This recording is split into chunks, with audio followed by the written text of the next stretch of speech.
ಸಮೇತ ಮಾಡಿ.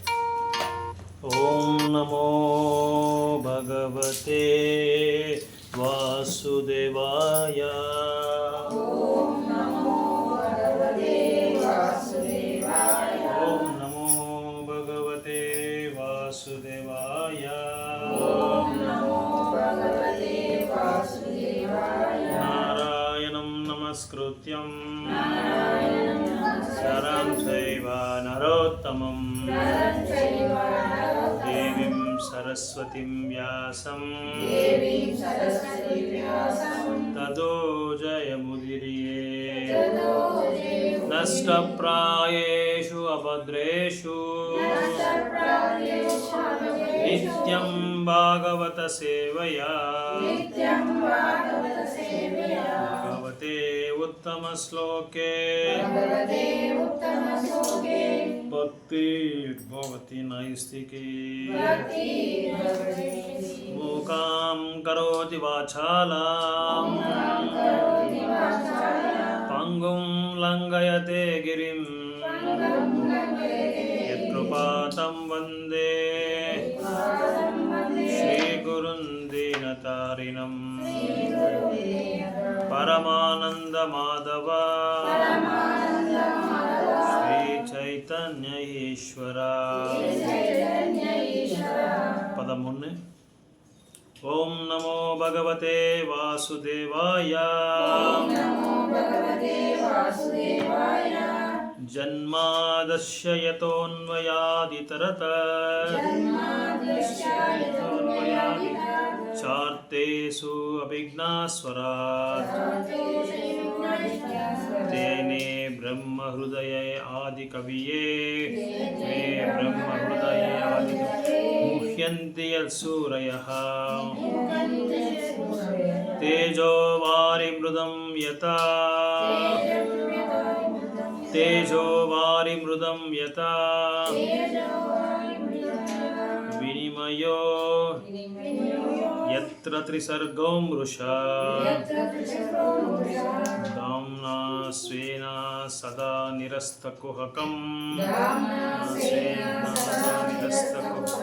ಸತ್ಯಂ ಪರಂ ಧೀಮಹಿ. ಸತ್ಯಂ ಪರಂ ಧೀಮಹಿ. ಶ್ಲೋಕ ನಂಬರ್ ಪದಂ 2 ಶ್ಲೋಕ 2. ಪ್ರಶ್ನೆ ಆಧಾರದಲ್ಲಿ ಒಂದಾಯ್ತಲ್ಲ, ಎರಡನೇ ತಗೊಳ್ಳಿ, ಎರಡನೇ ಶ್ಲೋಕ.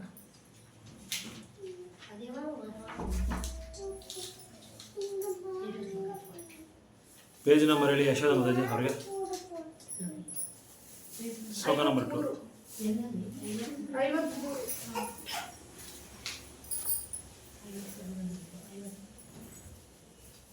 ಧರ್ಮಃ ಪೋರ್ಜಿತ ಕೈತವೋತ್ರ ಪರಮೋ ನಿರ್ಮತ್ಸರಾಣಾಂ ಸತಂ ವೇದ್ಯಂ ವಾಸ್ತವಮತ್ರ ವಸ್ತು ಶಿವದಂ ತಾಪತ್ರಯೋನ್ಮೂಲನಂ. ಶ್ರೀಮದ್ಭಾಗವತೆ ಮಹಾಮುನಿಕೃತೆ ಕಿಂ ವಾ ಪರೈರೀಶ್ವರಃ ಸದ್ಯೋ ಹೃದಯಾವರುಧ್ಯತೇತ್ರ ಕೃತಿಭಿಃ ಸುರ್ಷುಭಿಸ್ತತ್ಕ್ಷಣಾ. ಪದ 3. ನಿಗಮಕಲ್ಪತರೋರ್ಗಲಿತಂ ಫಲಂ ನಿಗಮಕಲ್ಪತರೋರ್ಗಲಿತಂ ಫಲಂ ಸುಖಮುಖಾತ್ ಅಮೃತ ದ್ರವ ಸಂಯುತಂ. ಸುಖಮುಖ ಅಮೃತ ದ್ರವ ಸಂಯುತಂ. ಪಿಬದ ಭಾಗವತಂ ರಸಮಾಲಯಂ ಮುಹುರಹೋ ರಸಿಕ ಭೂವಿ ಭಾವುಕಃ. ಪದಂ 4. ನೈಮಿಷೇ ನಿಮಿಷ ಕ್ಷೇತ್ರೇ ನೈಮಿಷೇ ನಿಮಿಷ ಕ್ಷೇತ್ರೇ ರಸಯಾ ಸೌನಕಾದಯಃ ಸತ್ರಂ ಸ್ವರ್ಗಾಯ ಲೋಕಾಯ ಸಹಸ್ರಂ ಸರ್ಗಾಯ ಲೋಕಾಯ ಸಹಸ್ರಾಸಮಮಾಶತ ಸಮಮಾಶತ ಪದಮಂಜಿ ತಾ ಏಕದಾತು ಮುನಯ ಪ್ರಾತಾರ್ಹುತಾ ಹುತಂಗನ ಹುತಗ್ನಯಃ ಸತ್ಕೃತಂ ಸೂತಮಾಶಿನಾಂ ಪಪ್ರಚೂರ್ ಇದಮಾದರತ್ ஓகே நம்ம ஸ்லோகம் வந்துடலாம் ஸ்கந்தம் 1 அத்தியாயம் 4 ஸ்லோகம் நம்பர் 2 பதம் 2 1 4 2 ಅಧ್ಯಾಯ 4 ಸ್ಕಂದ 1 ಅಧ್ಯಾಯ 4 ಎರಡನೇ ಶ್ಲೋಕ 1 4 2 4ನೇ ಅಧ್ಯಾಯ 2ನೇ ಶ್ಲೋಕ ನಿಮ್ಮ ಪೇಜ್ ನಂಬರ್ ಹೇಳಿ ಅವರಿಗೆ 179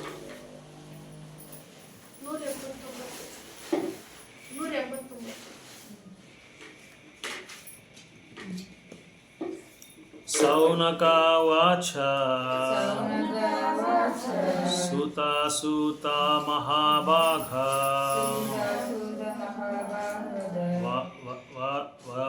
ವಾದನಾವಾದತಂವರ ವದತಂ ವದಾನೋ ವದತಂವರ ವದತಂ ಕಥಂ ಭಾಗವತಂ ಪುಣ್ಯಂ ಕಥಂ ಭಾಗವತಿಂ ಪುಣ್ಯಂ ಯದಃ ಭಗವಾನ್ ಚೂಕಃ ಪಡಿ ಸೌನಕ ವಾಚ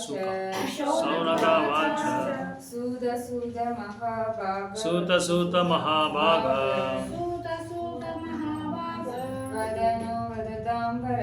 ವದನೋ ವದತಾಂಬರ ಕಥಂ ಭಾಗವತಿಂ ಪುಣ್ಯಂ ಯದಾಹ ಭಗವಾನ್ ಸುಖಃ ಸೌನಕ ವಾಚ ಸೂತ ಮಹಾಭಾಗ ವದಾನೋ ವದತಂವರ ಕಥಂ ಭಾಗವತಿಂ ಪುಣ್ಯಂ ಯದಃ ಭಾಗವಾನ್ ಸುಖಃ ಸೌನಕ ವಾಚ ಸೂತ ಮಹಾಭಾಗ ವದನೋ ವದತಂವರ ಕಥಂ ಭಾಗವತಂ ಪುಣ್ಯಂ ಯದಃ ಭಾಗವನ್ ಸುಖಃ ನೀವೋದಿ ಮನದಿ ಸೌನಕ ವಾಚ ಸೂತ ಮಹಾಭಾಗ ವದಾನೋ ವದತಾಂಬರ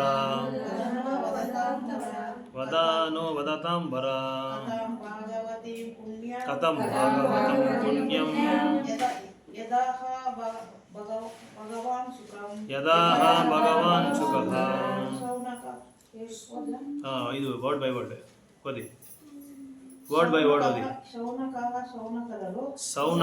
ಸೌನಕರು ಉವಾಚ ನುಡಿದರು ಇಲ್ಲೇ ಓದಿ ಓದ್ಬಿಟ್ಟು ಆಮೇಲೆ ಅವರು ಓದಿ ಉವಾಚ ನುಡಿದರು ಸೂತ ಎಲೆ ಸೂತ ಮುನಿಗಳೇ ಮಹಾಭಾಗ ಅತ್ಯಂತ ಭಾಗ್ಯಶಾಲಿಗಳೇ ವದ ದಯವಿಟ್ಟು ಹೇಳಿ ನಮಗೆ ವದತಂ ಮಾತನಾಡುವವರಲ್ಲಿ ಗೌರವಾನ್ವಿತರೆ ಕಥಾಂ ಸಂದೇಶವನ್ನು ಭಾಗವತದ ಪುಣ್ಯಕರವಾದ ಯಾವ ಆಹ ಕೇಳಿದರು ಭಗವಾನ್ ಅತ್ಯಂತ ತೇಜಸ್ವಿಯಾದ ಸುಖಮುನಿಗಳು ಅನುವಾದ ಭಾವಾರ್ಥ ಕೊಟ್ಟವರು ಅಭಯ ಚರಣಾರವಿಂದ ಭಕ್ತಿ ವೇದಾಂತ ಸ್ವಾಮಿ ಶೀಲ ಪ್ರಭುಪಾದ ಕಿ ಜೈ. தமிழில் படிக்க மாதாஜி எல்லாம் ரிப்பீட் பண்ணுங்க. சவுனகர் கூறினார். சவுனகர் கூறினார். சூத கோஸ்வாமியே, சூத கோசாமியே, பேச்சாளர்களில் தாங்களே பேரதிர்ஷ்டமுடையவரும் பேரதிர்ஷ்டமுள்ளவரும் மரியாதைக்கு உரியவரும் ஆவீர். மரியாதைக்கு உரியவும் ஆகும். சத்தியமிக்க முனிசிரேஷ்டர்களில் சுகதேவ கோஸ்வாமியால் பேசப்பட்ட ஸ்ரீமத் பாகவத்தின் புண்ணிய செய்தியை தயவு செய்து கூற வேண்டுகிறோம். ஜெய். நீங்க இங்க படிச்சிருங்க தமிழ். நெக்ஸ்ட் அவர் படிக்கும். சுகதேவ கோஸ்வாமியால் பேசப்பட்ட பாகவதத்தை கேட்க சவுனகரும் சபையோரும் மிகவும் ஆவலுடன் இருந்தனர். ஆகவே பேரானந்தத்தில் திளைத்திருந்த சவுனகரிசி இங்கு சூத கோஸ்வாமியை இருமுறை வரவேற்கிறார்.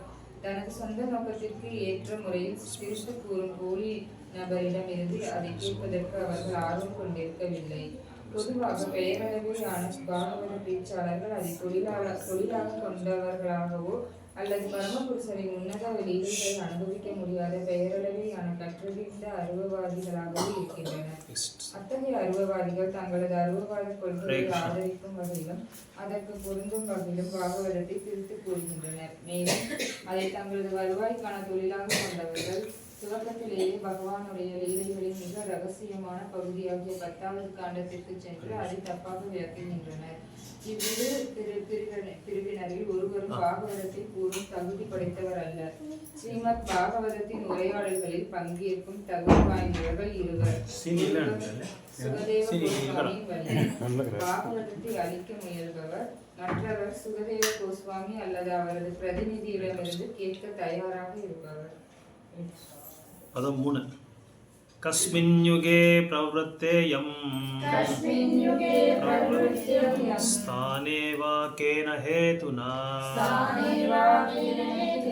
தஹ சஞ்சோதிதः கிருஷ்ணः கிருதவான் சம்ஹிதம் முனி. இது படிங்க வேர்ட் பை வேர்ட் டிரான்ஸ்லேஷன். கஸ்மின் நம்ம இது எடுத்துக்கோங்க, பரவாயில்ல, நான் இங்கே வச்சுக்கிறேன் போதும். யுகே யுகத்தில் பிரவృத்தா இயம் இது ஸ்தானே யுகத்தில் அல்லது எதனால் ஹேதுனா காரணத்தினால் எங்கிருந்து சஞ்சோதிதா தூண்டப்பட்டு கிருஷ்ண த்வைபாயன வியாசா கிருத்தவான் சம்ஹிதம் வேத இலக்கியம் முனி கற்றறிந்த.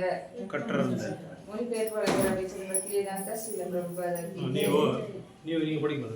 எப்போது எங்கு இது முதலில் ஆரம்பமானது இது ஏன் இயற்றப்பட்டது இந்த இலக்கியத்தை தொகுப்பதற்கான ஊக்கம் கிருஷ்ண வியாசருக்கு எங்கிருந்து கிடைத்தது ஒரு அசபத்தின் பிரபாதாக்கி. படிங்க நீங்க படிச்சிருக்கீங்க. ஒரு நிமிஷம் இது நெக்ஸ்ட் போதே நீங்க படிங்க. ஸ்ரீமத் பாகவதம் ஸ்ரீல வியாச தேவரால் தொகுக்கப்பட்ட விசேஷமான நூல் என்பதால் கற்றவரான சவுனக முனிவர் பல கேள்விகளை எழுப்புகிறார். புத்தியில் தாழ்ந்த பெண்கள், சூத்திரர்கள் மற்றும் பிராமண குடும்பத்தில் உள்ள தகுதியற்ற அங்கத்தினர்கள் ஆகியோர் புரிந்து கொள்வதற்காக மகாபாரதம் வரையுள்ள பல்வேறு நூல்களில் வேதங்களை ஸ்ரீல வியாசதேவர் ஏற்கனவே விளக்கிவிட்டார் என்பது அவர்களுக்கு தெரிந்திருந்தது. ஸ்ரீமத் பாகவதம் இவற்றுக்கெல்லாம் மேற்பட்டதாகும். ஏனெனில் அது பௌதிகத்துடன் எவ்வித சம்மதமும் கொண்டிருக்கவில்லை. எனவே இக்கேள்விகள் புத்திசாலித்தனமாகவும் பொருத்தமானவையாகவும் ஆகும். பதம் 4. தஸ்ய புத்ரோ மகாயோகி சமத்ருன் நிர்விகல்பனஹ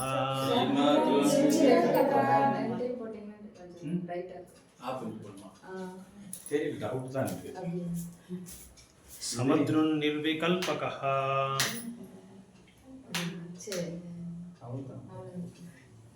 ಸಮುದ್ರಂ ನಿರ್ವಿಕಲ್ಪಕಃ ಏಕಾಂತಮತಿರುನಿದ್ರೋ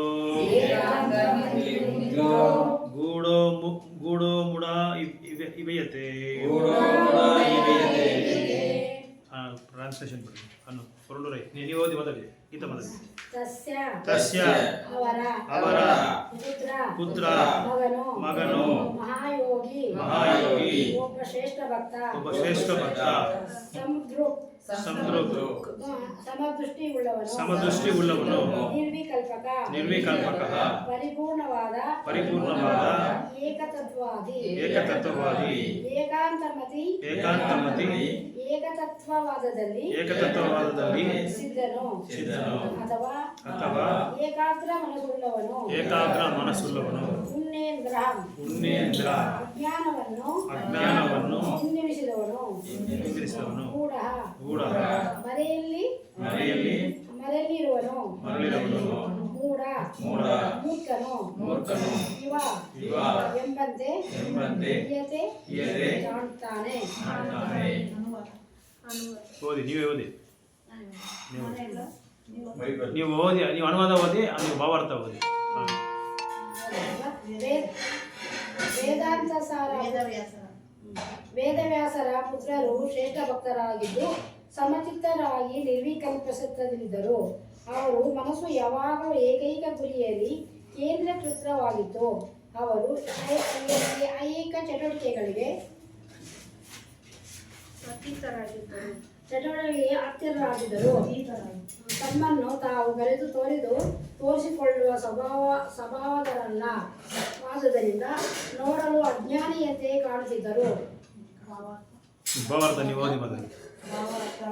ಶುಭಮುನಿಗಳು ಮುಕ್ತಾತ್ಮರಾದುದರಿಂದ ಮಾಯಾಶಕ್ತಿಯ ಬಲೆಗೆ ಬೀಳದಂತೆ ಸದಾ ಎಚ್ಚರವಾಗಿರುತ್ತಿದ್ದರು. ಭಗವದ್ಗೀತೆಯಲ್ಲಿ ಈ ಜಾಗೃತಾವಸ್ಥೆಯನ್ನು ಸ್ಪಷ್ಟವಾಗಿ ವಿವರಿಸಲಾಗಿದೆ. ಮುಕ್ತಾತ್ಮ ಹಾಗೂ ಬದ್ಧಾತ್ಮ ಇವರಿಬ್ಬರು ಬೇರೆ ಬೇರೆ ರೀತಿಯ ಚಟುವಟಿಕೆಗಳಲ್ಲಿ ತೊಡಗಿರುತ್ತಾರೆ. ಮುಕ್ತಾತ್ಮನು ಯಾವಾಗಲೂ ಸಿದ್ಧಿಯ ಪ್ರಗತಿ ಪಥದಲ್ಲಿರುತ್ತಾರೆ. ಇದು ಬದ್ಧಾತ್ಮನಿಗೆ ಒಂದು ರೀತಿಯ ಕನಸಿದ್ದ ಹಾಗೆ. ಬದ್ಧಾತ್ಮನು ಮುಕ್ತಾತ್ಮನ ವಾಸ್ತವಿಕ ಚಟುವಟಿಕೆಗಳನ್ನು ಕಲ್ಪಿಸಿಕೊಳ್ಳಲು ಸಾಧ್ಯವಿಲ್ಲ. ಬದ್ಧಾತ್ಮನ ಆಧ್ಯಾತ್ಮ ಚಟುವಟಿಕೆಗಳ ಬಗ್ಗೆ ಕನಸು ಕಾಣಲು ತೊಡಗುವ ವೇಳೆಗೆ ಮುಕ್ತಾತ್ಮನಾಗಲೇ ಜಾಗೃತರಾಗಿ ಬಿಟ್ಟಿರುತ್ತಾನೆ. ಇದೇ ರೀತಿ ಬದ್ಧಾತ್ಮನ ಚಟುವಟಿಕೆಗಳು ಮುಕ್ತಾತ್ಮನಿಗೆ ಕನಸಿನಂತೆ ತೋರುತ್ತವೆ. ಮೇಲ್ನೋಟಕ್ಕೆ ಬದ್ಧಾತ್ಮ ಹಾಗೂ ಮುಕ್ತಾತ್ಮರು ಒಂದೇ ನೆಲೆಯಲ್ಲಿರುವಂತೆ ಕಂಡರೂ ಮೂಲತಃ ಅವರಿಬ್ಬರ ಚಟುವಟಿಕೆಗಳು ಭಿನ್ನವಾದಂತಹವು. ಇಂದ್ರಿಯ ಸುಖದಲ್ಲಿ ಅಥವಾ ಆತ್ಮ ಸಾಕ್ಷಾತ್ಕಾರದಲ್ಲಿ ಅವರಿಬ್ಬರು ಸದಾ ಎಚ್ಚರವಾಗಿರುತ್ತಾರೆ. ಆ ಬದ್ಧಾತ್ಮ ಲೌಕಿಕ ಜಗತ್ತಿನಲ್ಲಿ ಮುಳುಗಿ ಹೋಗಿದ್ದರೆ ಮುಕ್ತಾತ್ಮ ಲೌಕಿಕದ ಈ ಜಡ ಪ್ರಪಂಚದ ಬಗ್ಗೆ ಸಂಪೂರ್ಣ ನಿರಾಸಕ್ತ. ಆತನ ಈ ನಿರಾಸಕ್ತಿಯನ್ನು ಹೀಗೆ ವಿವರಿಸಲಾಗಿದೆ. ಪದಮಂಜಿ ದೃಷ್ಟ್ವಾನುಯಂತಂ ಋಷಿಂ ಆತ್ಮಜಾಮಪಿ ಅನಗ್ನಾ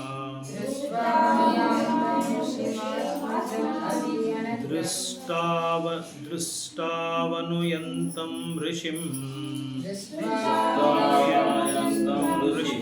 ಆತ್ಮಜಾಮಪಿ ಅನಗ್ನಂ ದೇವ್ಯೋ ಹ್ರಿಯಾ ಪರಿದಾದು ನಾಸು ತಸ್ಯ ಚಿತ್ರಂ ತದ್ವಿಕ್ಷ್ಯ ಪೃಚ್ಛತಿ ಮುನೋ ಜಗದುಸ್ತಾವಸ್ತಿ ಸ್ತ್ರೀ ಪುಂಬಿದನಾತು ಸೂತಸ್ಯಾಯಿತು ವಿವಿಕ್ತಾ ದೃಷ್ಟೇ. Okay, translation. காண்பதன் மூலமாக அணியந்தம் பின்தொடர்ந்து ரிஷிம் முனிவர் ஆத்மசம் அவரது மகன் எபி எனினும் எளிதும் அனக்னம் அனக்னம் உடையுடன் தேவிய தேவைய அழகிய இளம்பெண்கள் அழகிய இளம் பெண்கள் பெரியா வெட்கத்தால் வரிதது உடலை மறைத்தனர். ஆ, இல்லை சூதஸ்ய மகனின் சித்திரம் ஆச்சரியமாக இருந்தது.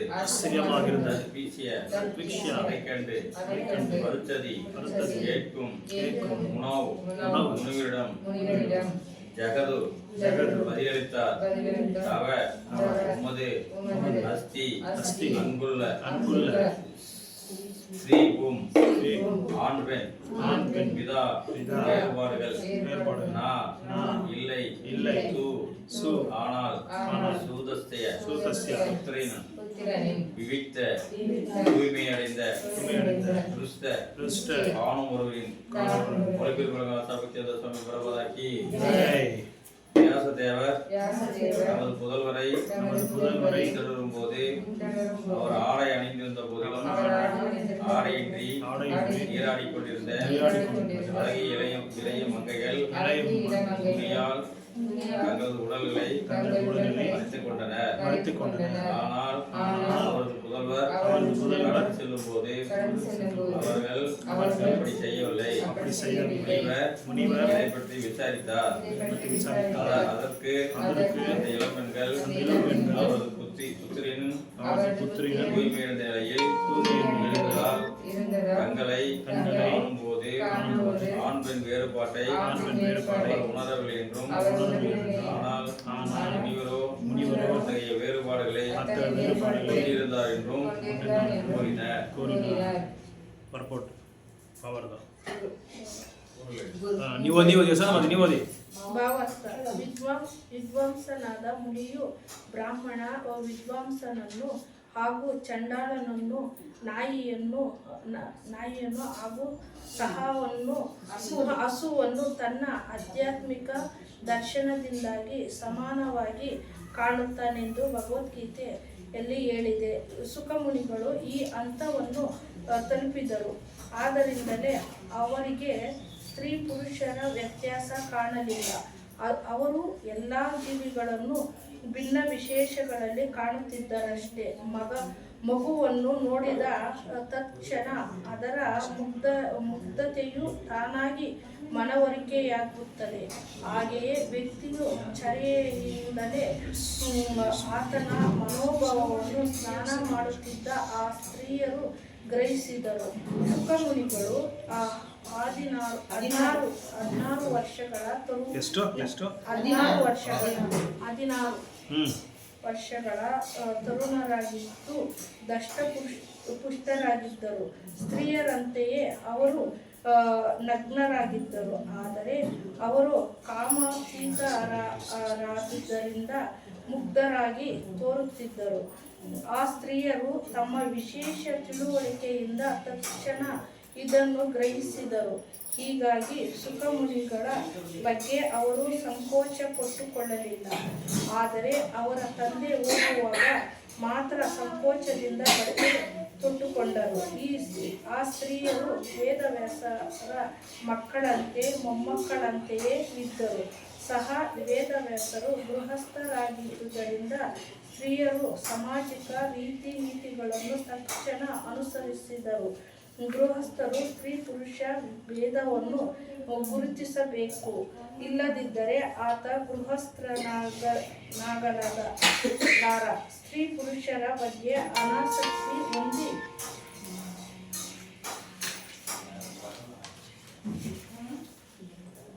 ಹೊಂದಿ ಚೈತನ್ಯ ಆತ್ಮ ವ್ಯತ್ಯಾಸ ತಿಳಿಯಲು ಪ್ರಯತ್ನಿಸಬೇಕು.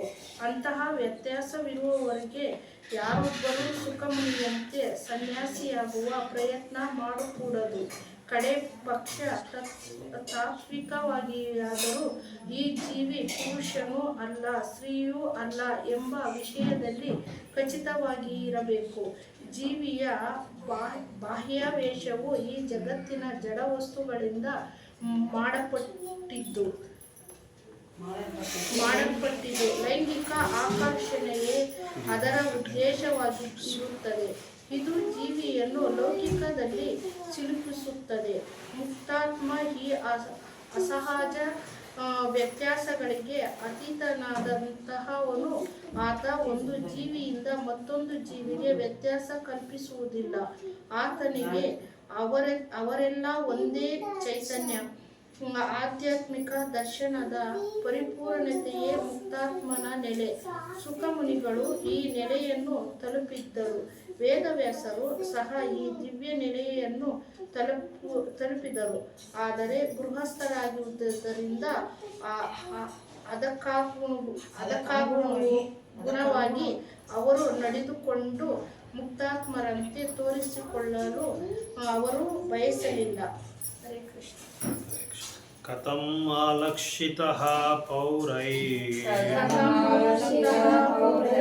ಸಂಪ್ರಾಪ್ತಃ ಕುರುಜಂಗಲಾಃ ಉನ್ಮತಾ ಮುಖಾ ಜಾತವಾನ್ ವಿಚಾರನ್ ಗಜ ಸಹ್ವಯೇ.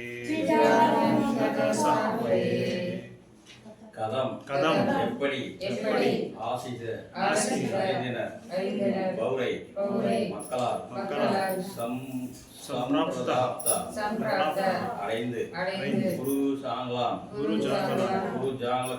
பிரதேசத்தில் உன்மத்த பித்து மூக ஓமை ஜடவத் வளர்ச்சி குன்றிய விசாரன் சுற்றி திரியும் கஜலாக்வய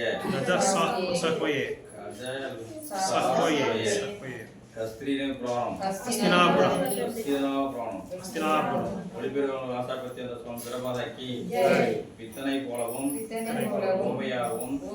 வளர்ச்சி குன்றியவரை போலவும் தோன்றிய அவர் ஸ்ரீல சுகதேவர் குருஜாங்கல பிரதேசங்களில் சுற்றி திரிந்த பின் ஹஸ்தினாபுரத்தில் நகரத்தினுள் பிரவேசித்த போது எந்த விதத்தில் மக்கள் அவரை அடையாளம் கண்டனர்.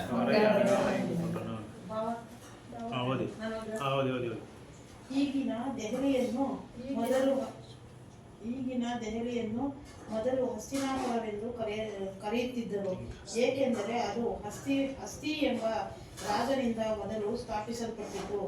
ಶುಕಮುನಿಗಳು ಮನೆಯನ್ನು ಬಿಟ್ಟು ಹುಚ್ಚರಂತೆ ಅಲೆದಾಡುತ್ತಿದ್ದುದರಿಂದ ಪುರಜನರು ಅವರನ್ನು ಅವರ ಉನ್ನತ ಸ್ಥಿತಿಯಲ್ಲಿ ಗುರುತಿಸುವುದು ಕಷ್ಟವಾಗಿತ್ತು. ನಿಜವಾದ ಮುನಿಯನ್ನು ಆತನ ಮಾತುಗಳನ್ನು ಕೇಳಿ ಗುರುತಿಸಲೇಬೇಕೇ ಹೊರತು ಬಾಹ್ಯ ವೇಷವನ್ನು ನೋಡಿ ಅಲ್ಲ. ಶ್ರೇಷ್ಠ ಮುನಿಗಳ ಅಥವಾ ಸಾಧುಗಳ ಮಾತುಗಳನ್ನು ಕೇಳಲು ನಾವು ಅವರ ಬಳಿಗೆ ಹೋಗಲೇಬೇಕೇ ಹೊರತು ಅವರನ್ನು ನೋಡಲಿಕ್ಕಲ್ಲ. ಸಾಧುಗಳ ಮಾತುಗಳನ್ನು ಕೇಳಲು ಸಿದ್ಧ ಇಲ್ಲದವನು ಅವರಿಂದ ಯಾವ ಲಾಭವನ್ನು ಪಡೆಯಲಾರ. ಶುಕಮುನಿಗಳು ಶ್ರೇಷ್ಠ ಸಾಧುಗಳಾಗಿದ್ದು ಭಗವಂತನ ದಿವ್ಯ ಲೀಲೆಗಳನ್ನು ಕುರಿತು ಮಾತನಾಡಬಲ್ಲವರಾಗಿದ್ದರು. ಅವರ ಸಾಮಾನ್ಯ ಜನರ ಅಪೇಕ್ಷೆಗಳನ್ನು ಪೂರೈಸುತ್ತಿರಲಿಲ್ಲ. ಅವರು ಭಾಗವತವನ್ನು ಕುರಿತು ಮಾತನಾಡಿದಾಗ ಅವರನ್ನು ಗುರುತಿಸಲಾಯಿತು. ಶುಕಮುನಿಗಳು ಎಂದೂ ಮಂತ್ರವಾದಿಯಂತೆ ಕಣ್ಣಲ್ಪಟ್ಟು ಪ್ರದರ್ಶನ ಮಾಡಲಿಲ್ಲ. ಹೊರ ನೋಟಕ್ಕೆ ಅವರು ಮನೋವಿಕಲರಂತೆ, ಮೂಕರಂತೆ, ಹುಚ್ಚರಂತೆ ಕಾಣುತ್ತಿದ್ದರೂ ಸಹ ನಿಜವಾಗಿ ಅವರು ಶ್ರೇಷ್ಠರಾದ ದಿವ್ಯ ಪುರುಷರಾಗಿದ್ದರು. ಓಂ ಅಜ್ಞಾನತಿಮಿರಂಧಸ್ಯ ಜ್ಞಾನಾಂಜನಶಲಾಕಯಾ ಚಕ್ಷುರುನ್ಮಿಲಿತಂ ಯೇನ ತಸ್ಮೈ ಶ್ರೀ ಗುರುವೇ ನಮಃ. ಶ್ರೀ ಚೈತನ್ಯಮನೋಭೀಷ್ಟಂ ಸ್ಥಾಪಿತಂ ಯೇನ ಭೂತಲೇ ಸ್ವಯಂ ರೂಪಾ ಕದಾ ಮಹ್ಯಂ ದದಾತಿ ಸ್ವಪದಾಂತಿಕಂ. ವಾಂಛಾಕಲ್ಪತರುಭ್ಯಶ್ಚ ಕೃಪಾ ಸಿಂಧುಭ್ಯ ಏವ ಚ ಪತಿತಾನಾಂ ಪಾವನೇಭ್ಯೋ ವೈಷ್ಣವೇಭ್ಯೋ ನಮೋ ನಮಃ. ಜೈ ಶ್ರೀ ಕೃಷ್ಣ ಚೈತನ್ಯ ಪ್ರಭು ನಿತ್ಯಾನಂದ ಶ್ರೀ ಅದ್ವೈತ ಗದಾಧರ ಶ್ರೀವಾಸಾದಿ सादि गौर भक्त वृंदा हरे कृष्णा कृष्णा कृष्णा हरे हरे हरे राम राम राम हरे हरे हरे कृष्णा कृष्णा कृष्णा हरे हरे हरे राम राम राम हरे हरे हरे कृष्णा कृष्णा कृष्णा हरे हरे हरे राम राम हरे हरे.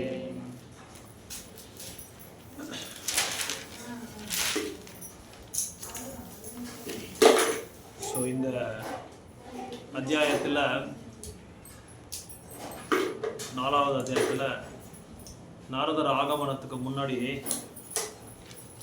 வியாசதேவர் பாகவதத்தை வந்து போதனை பண்ணும்போது சுக்கமுனிவர்கள் வந்து அம்மாவோட கர்ப்பத்திலேருந்தே அவங்க கேட்டுக்கிட்டாங்க. அதுக்கு பிறகு சுக்கமுனிவர்கள் கேட்டு வந்து இங்கே வேதங்களை வந்து 2 வகையான ஒரு பொருள் இருக்குது, ஸ்ருதி ஸ்மிருதி. என்ன சொல்லுங்க பார்க்கலாம்? Smriti.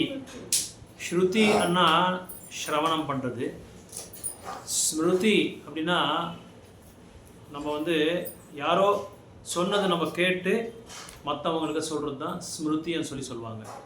So Shruti and Smriti. So இது 2 வந்து வேதங்களை வந்து ரொம்ப உயர்ந்தமான ஒரு பாத்திரத்தை அது அடைஞ்சிருக்கு. ஸோ இப்படி பகவான் வியாசதேவரோட அந்த பாகவதத்தோட பொருள் கேட்ட உடனே சுக்கமுனிவர்கள் வந்து அது என்ன பண்ணுறாருன்னா கர்ப்பத்தில் இருக்கும்போதே கேட்டுட்டே இருப்பார். கேட்டு 16 வருடங்கள் வந்து தாயோட கர்ப்பத்திலே வந்து பாகவதத்தை கேட்டு தான் வந்து வெளியே வரமாட்டேன், நான் பௌத்திக தொடர்புக்கு வந்து நான் வந்து எதுக்குமே பிரபாவம் ஆக மாட்டேன்னு சொல்லும்போது வியாசதேவர் வந்து கெஞ்சி கேட்குறாரு. அவரை கெஞ்சி கேட்கும்போது நீங்கள் வந்து அம்மா மேலே அவ்வளோ பற்று வச்சுருக்கீங்க, அது அந்த பற்றுனாலேயே எனக்கு தெரியுது நீங்கள் எவ்வளோ வந்து பௌத்திகத்தில் வந்து ரொம்ப ஆழ்ந்து இருக்கிறீங்கன்னு சொல்லி எனக்கு தெரிய வருது. அதனால் எனக்கு வந்து பகவான் கிருஷ்ணரே வந்து தானாக வந்து எப்போ அவர் வந்து வாக்கு கொடுக்குறாரோ உங்களுக்கு வந்து இந்த பௌத்திக உலகத்தில் வந்து எந்த விதமான தாக்கம் உங்களுக்கு உண்டாக்காமல் நான் பார்த்துக்கிறேன்ற மாதிரி ஒரு யாராவது வாக்கு கொடுத்தா அந்த ஒரு சூழ்நிலை வந்து நான் என்ன பண்ணுவேன், கண்டிப்பாக நான் வெளியே வரேன்னு சொல்லி சுக்கமுனிவர்கள் சொல்கிறாங்க. அப்போது கிருஷ்ணர் என்ன பண்ணுறாரு, துவாரகாலேருந்து வந்து சுக்கமுனிவர்களுக்கு வந்து வாக்கு கொடுக்குறாரு, வாக்தானம் கொடுக்குறாரு.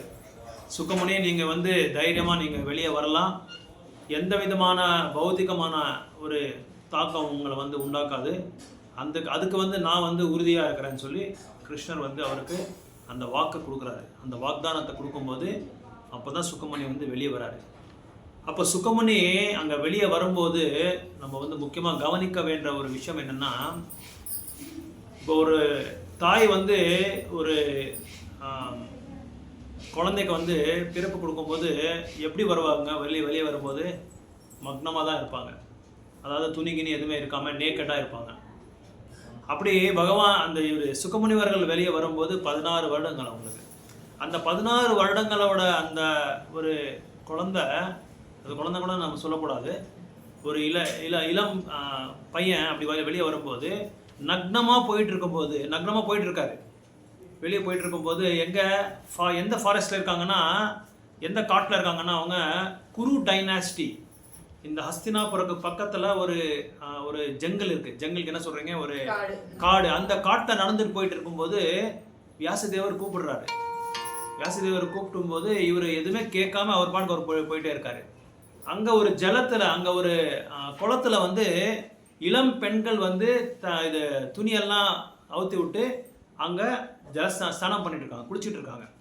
அங்கே குளிக்கும்போது அந்த 16 வருடங்கள் இருக்கிற அந்த சுக்கமுனிவர்கள் நடந்து போயிட்டு இருக்கும்போது அவங்களுக்கு எதுவுமே வந்து தோணலை, இவர் ஆம்பளையா இவர் பொம்பளையா, இவர் வந்தால் நம்ம வந்து துணியை வந்து மறைச்சிக்கணுமா, துணியை போட்டு நம்ம வந்து கவர் பண்ணிக்கணுமான்ற ஒரு உணர்வே அவங்களுக்கு வரல. யாருக்கு வரல?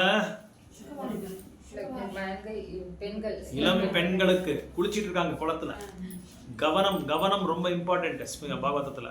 இதெல்லாம் உங்களுக்கு நான் நிறைய தடவை சொல்லியிருக்கேன். இருந்தாலும் நான் எதுக்கு சொல்கிறேன்னா, நானும் மறக்கக்கூடாது, நீங்களும் மறக்கக்கூடாது, அதனால தான் சொல்லிட்டு இருக்கேன். இதில் வந்து ரொம்ப விசேஷமான ஒரு பொருளை வந்து நம்ம வந்து புரிஞ்சுக்க வேண்டியதாக இருக்குது. இவர் போகும்போது, சுக்கமுனிவர்கள் போகும்போது அவங்க உடனே வந்து எதுவுமே துணி எடுத்து அவங்க வந்து மறைச்சிக்கல. ஆனால் அவருக்கு பின்னாடி வியாசதேவர் போகிறாரு, வியாசமுனிகர் அவரோட தகப்பனார். அவர் போகும்போது, வியாசமுனிவர்கள் போகும்போது உடனே வந்து துணி எடுத்து அவர் வந்து மறைச்சிக்கிறாங்க. அப்போது என்ன இதில் நம்ம வந்து புரிஞ்சுக்கலாம், இதில் வியாசமுனிவர்கள் போகும்போது உடனே வந்து அவர் துணி எடுத்து எல்லாருமே மறைச்சிக்கிறாங்க. ஆனால் அவரோட புகழ்வன் யாரு, சுக்கமுனிவர்கள் போகும்போது அவங்களுக்கு எதுவுமே தோணல. இவர் ஆம்பளையா இருக்காரு, இவர் பொம்பளையா இருக்காரா, இல்லை எதுவுமே அவருக்கு குழந்தையா எதுவுமே அவங்களுக்கு தோணவே இல்லை. அப்போ என்ன நம்ம இதில் புரிஞ்சுக்கலாம்? அப்பதான் பிறந்திருக்காங்க, இன்னும் மனசுல அந்த காமம் அதெல்லாம் வரல அவங்களுக்கு. யாருக்கு வரல? சுகமுனி. ஓகே, இல்லை நான் இங்கே கேட்குறது இளம் பெண்கள் பற்றி கேட்குறேன். இளம் பெண்களுக்கு அவங்களுக்கு வரலான்றீங்களா? வந்து இப்போதான் பிறந்திருக்காங்க, அவங்க வந்து அவ்வளோ தெளிவா இருக்காங்க. அவங்களுக்கு எதுல தெளிவா இருக்காங்க? எதுல தெளிவா இருக்காங்க அவங்க? மனசுல. ஓகே, எப்படி தெளிவா இருக்காங்க அவங்க? எந்த மாதிரி ஒரு நோக்கத்துல அவங்க வந்து தெளிவா இருக்காங்க? இங்க நான் கேட்கறது ரொம்ப சிம்பிள் தான். நீங்க பகவத்கீதா 5வது அத்தியாயம் நீங்க படிச்சிருந்தா சுருக்கமா சொல்லலாம். ஒரே ஒரு ஸ்லோகா. வித்யா வினயா சம்பன்னே பிராமணே கவிஹஸ்தினி சுனிச்சைவா ஸ்வபாகேச்சா பண்டிதா சமதர்ஷினா. எல்லாம் ரிப்பீட் பண்ணுங்க பார்க்கலாம். வித்யா வினயா சம்பன்னே பிராமணே கவிஹஸ்தினி சுனிச்சைவ ஸ்வபாகேச்சா பண்டிதா சமதர்ஷினா. உயர்ந்தமான ஒரு பண்டிதர், வேத பண்டிதர்கள் வந்து எல்லாரையும் சமதிருஷ்டமாக பார்ப்பாங்க, சமானத்துவமாக பார்ப்பாங்க. எல்லாருமே எப்படி இப்போ ஒரு கல்வி இருக்கிறவங்க வந்து ரொம்ப வினயமாக என்ன பண்ணுவாங்கன்னா, ஒரு யானையை பார்த்தாலும் சரி, ஒரு பிராமணரும் பார்த்தாலும் சரி, ஒரு பசுவை பார்த்தாலும் சரி, ஒரு நாயை பார்த்தாலும் சரி, அந்த நாயை கறியை சாப்பிட்ற ஒரு செண்டாளன் பார்த்தாலும் சரி, எப்படி பார்ப்பாங்க? சமதிருஷ்டியாக பார்ப்பாங்க. ஏன் சமதிருஷ்டியாக பார்க்குறாங்க? சமதிருஷ்டியாக பார்க்குற காரணம் என்னன்னா, காரணம் வந்து இந்த பண்டிதர்கள் வந்து வேத ஞானத்தை வந்து அடைஞ்சவங்க, ஆத்ம தத்துவத்தை புரிஞ்சிருக்கிறவங்க. அதனால அவங்களுக்குள்ள இருக்கிற ஆத்மாவும் பரமாத்மாவும் எல்லாம் ஒண்ணுதான்றதான் பார்க்குறாங்க. இவன் பிராமணா, இவன் வந்து கீழ் ஜாதிக்காரன், இவன் மேல் ஜாதிக்காரன், இவன் வந்து தமிழ்நாடுக்காரன், இவன் வந்து கர்நாடகாக்காரன், இவன் சவுத் இந்தியாக்காரன், அவன் நார்த் இந்தியாக்காரன், இவன் வடக்கு, இவன் தெற்கு, இந்த மாதிரிலாம் பார்க்கறது இல்லை. இவன் இந்த தெருக்காரன், இவன் அந்த தெருக்காரன், இவன் வந்து ஃபாரினர், இவன் இந்தியன், இவன் பிளாக்கி, அவன் ஒயிட்டி, இந்த மாதிரியெல்லாம் பார்க்கறது இல்லை. அவங்க எல்லாரையும் சமானமாக பார்க்குற ஒரு நிலைமை அவங்களுக்கு அந்த நிலையில் அவங்க இருப்பாங்க. ஏன் அந்த நிலையில் இருக்காங்கன்னா, because they know that very much that they are only soul, they are not the body. ஒரே ஒரு சிங்கிள் பாயிண்ட் தான். அவங்க வந்து ஆத்மாவோட நிலையில தான் பார்க்குறாங்க எல்லாரையும். அவன் வந்து உடலன்ற ஒரு நிலையில் பார்க்கறது இல்லை, அந்த ஒரு உணர்வில் அவங்க பார்க்கறது இல்லை. ஏன்னா அவங்களுக்கு நல்லா தெரியும், they are all part and parcel of the lord. அவங்க யாரு? பகவானோட அம்சம். பகவானோட அம்சமாக இருக்கிறதுனால அவங்க என்ன பண்ணுறாங்க, ஆத்தியாத்மிகமாக பார்க்கும்போது அவங்க எல்லாருமே சமானமாக தான் இருப்பாங்க. ஆனால் சாமூகிகமாக பார்க்கும்போது ஒரு சமுதாயத்தோட திருஷ்யத்தில் நம்ம பார்க்கும்போது எப்படி இருக்கும்? இவன் வந்து பசு, இது வந்து செண்டாளன், இவன் வந்து நாய், இவன் வந்து பிராமணா, இப்படி தான் நம்ம பார்ப்போம். நம்ம கூட அப்படி தானே பார்ப்போம். இப்போ கல்யாணத்துக்கு போகும்போது என்ன பண்ணுவோம்? ஃபர்ஸ்ட் முதல் கேட்குறது நம்ம என்ன கேட்குறோம்? எந்த ஜாதிக்காரன்? நம்ம ஜாதிக்காரனா? ஃபர்ஸ்ட் நம்ம அதுதான் கேட்குறது. அப்புறம் எப்படி இருக்கான்? வெள்ளையா இருக்கானா கருப்பா இருக்கானா? பொண்ணு எப்படி இருக்கு? வெள்ளையா இருக்கா கருப்பா இருக்கா? இதான் நம்ம பார்ப்போம். ஸ்ரீமந்தரா இல்லை படூரா? வெள்ளரசக்காரனா? வெள்ளரசையா இருக்கானா? ரொம்ப ஸ்ரீமந்தனா இருக்கானா? இல்லை வந்து ஏழப்பட்டவனா? இதான் நம்ம பார்ப்போம். வீடு இருக்குங்களா அவங்களுக்கு? பங்களா இருக்கா? கார் இருக்கா? 2 வீலர் இருக்கா? சொந்த வீடு இருக்கா? இதெல்லாம் இந்த அந்தஸ்து, இந்த என்ன சொல்றது, பேதங்கள், இந்த வித்தியாசங்கள் பார்க்கும்போதே அவன் இஸ் நாட் ஏ பண்டிதா, அவர் பண்டிதரே கிடையாது. அப்போ நம்ம என்ன வந்து புரிஞ்சுக்கலாம்? Still we are in the bodily consciousness. நம்ம வந்து உடல்ன்ற ஒரு நிலையில தான் நம்ம இருக்கிறோம்.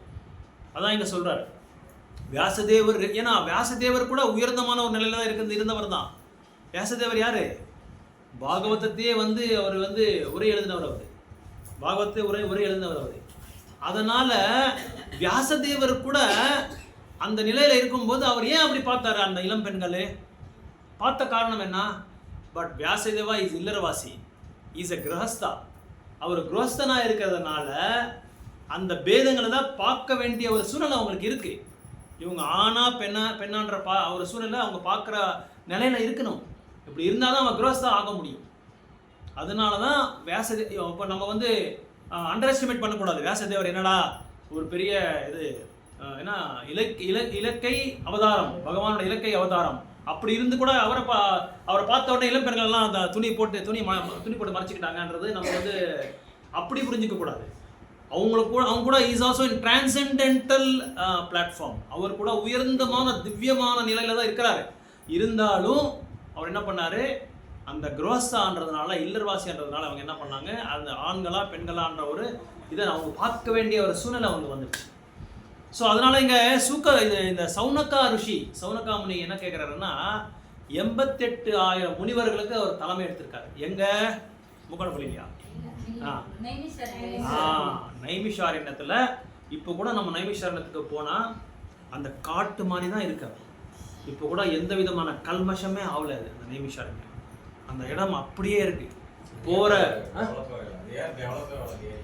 டெவலப் ஆகக்கூடாது. டெவலப் ஆகிட்டா அது நைமிஷாரண்யம் இல்லை, அது வேற மாதிரி ஆயிடும்.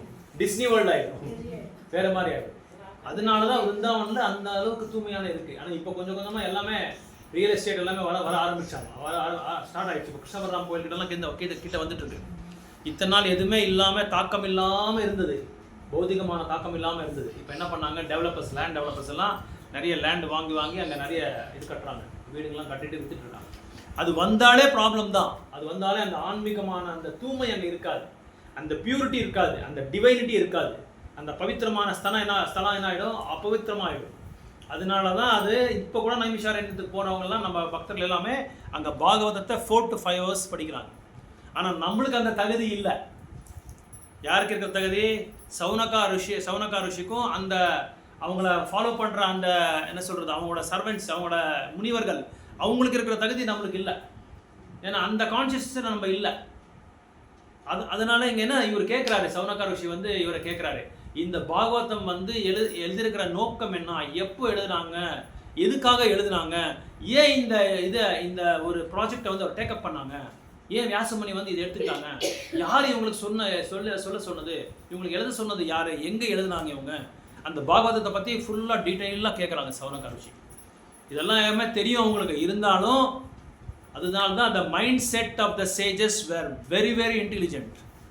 they were லோகானாம் ஹிதகாரியச்சா சொல்லுவாங்க ஒரு ஸ்லோகால. அப்படின்னு என்ன அர்த்தம்னா, லோக கல்யாணத்துக்காக தான் இந்த முனிவர்கள் எல்லாமே என்ன பண்ணுவாங்க, முயற்சி பண்ணுவாங்க. அப்படின்னா இந்த கலியுகத்தில் என்ன சொல்றது, மந்த சுமந்தமத்தையோ மந்த பாக்கியோ, எல்லாருக்குமே புத்தி எப்படி இருக்கும், மந்தமாக இருக்கும்.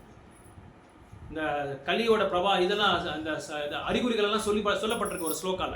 ஃபர்ஸ்ட் சாப்டர் நம்ம படிச்சிருக்கோம்.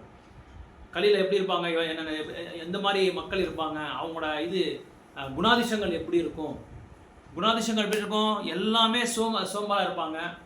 அதுக்கப்புறம் புத்தி மந்த புத்தியாக இருக்கும். அதுக்கப்புறம் அறிவு ரொம்ப கம்மியாக இருக்கும், எப்போ பார்த்தாலும் தூங்குறது தான், ரொம்ப ரொம்ப கம்மியாக இருக்கும். ஆன்மீகமான ஈடுபாடே அவங்களுக்கு இருக்கிறது இல்லை கலியுகத்தில்.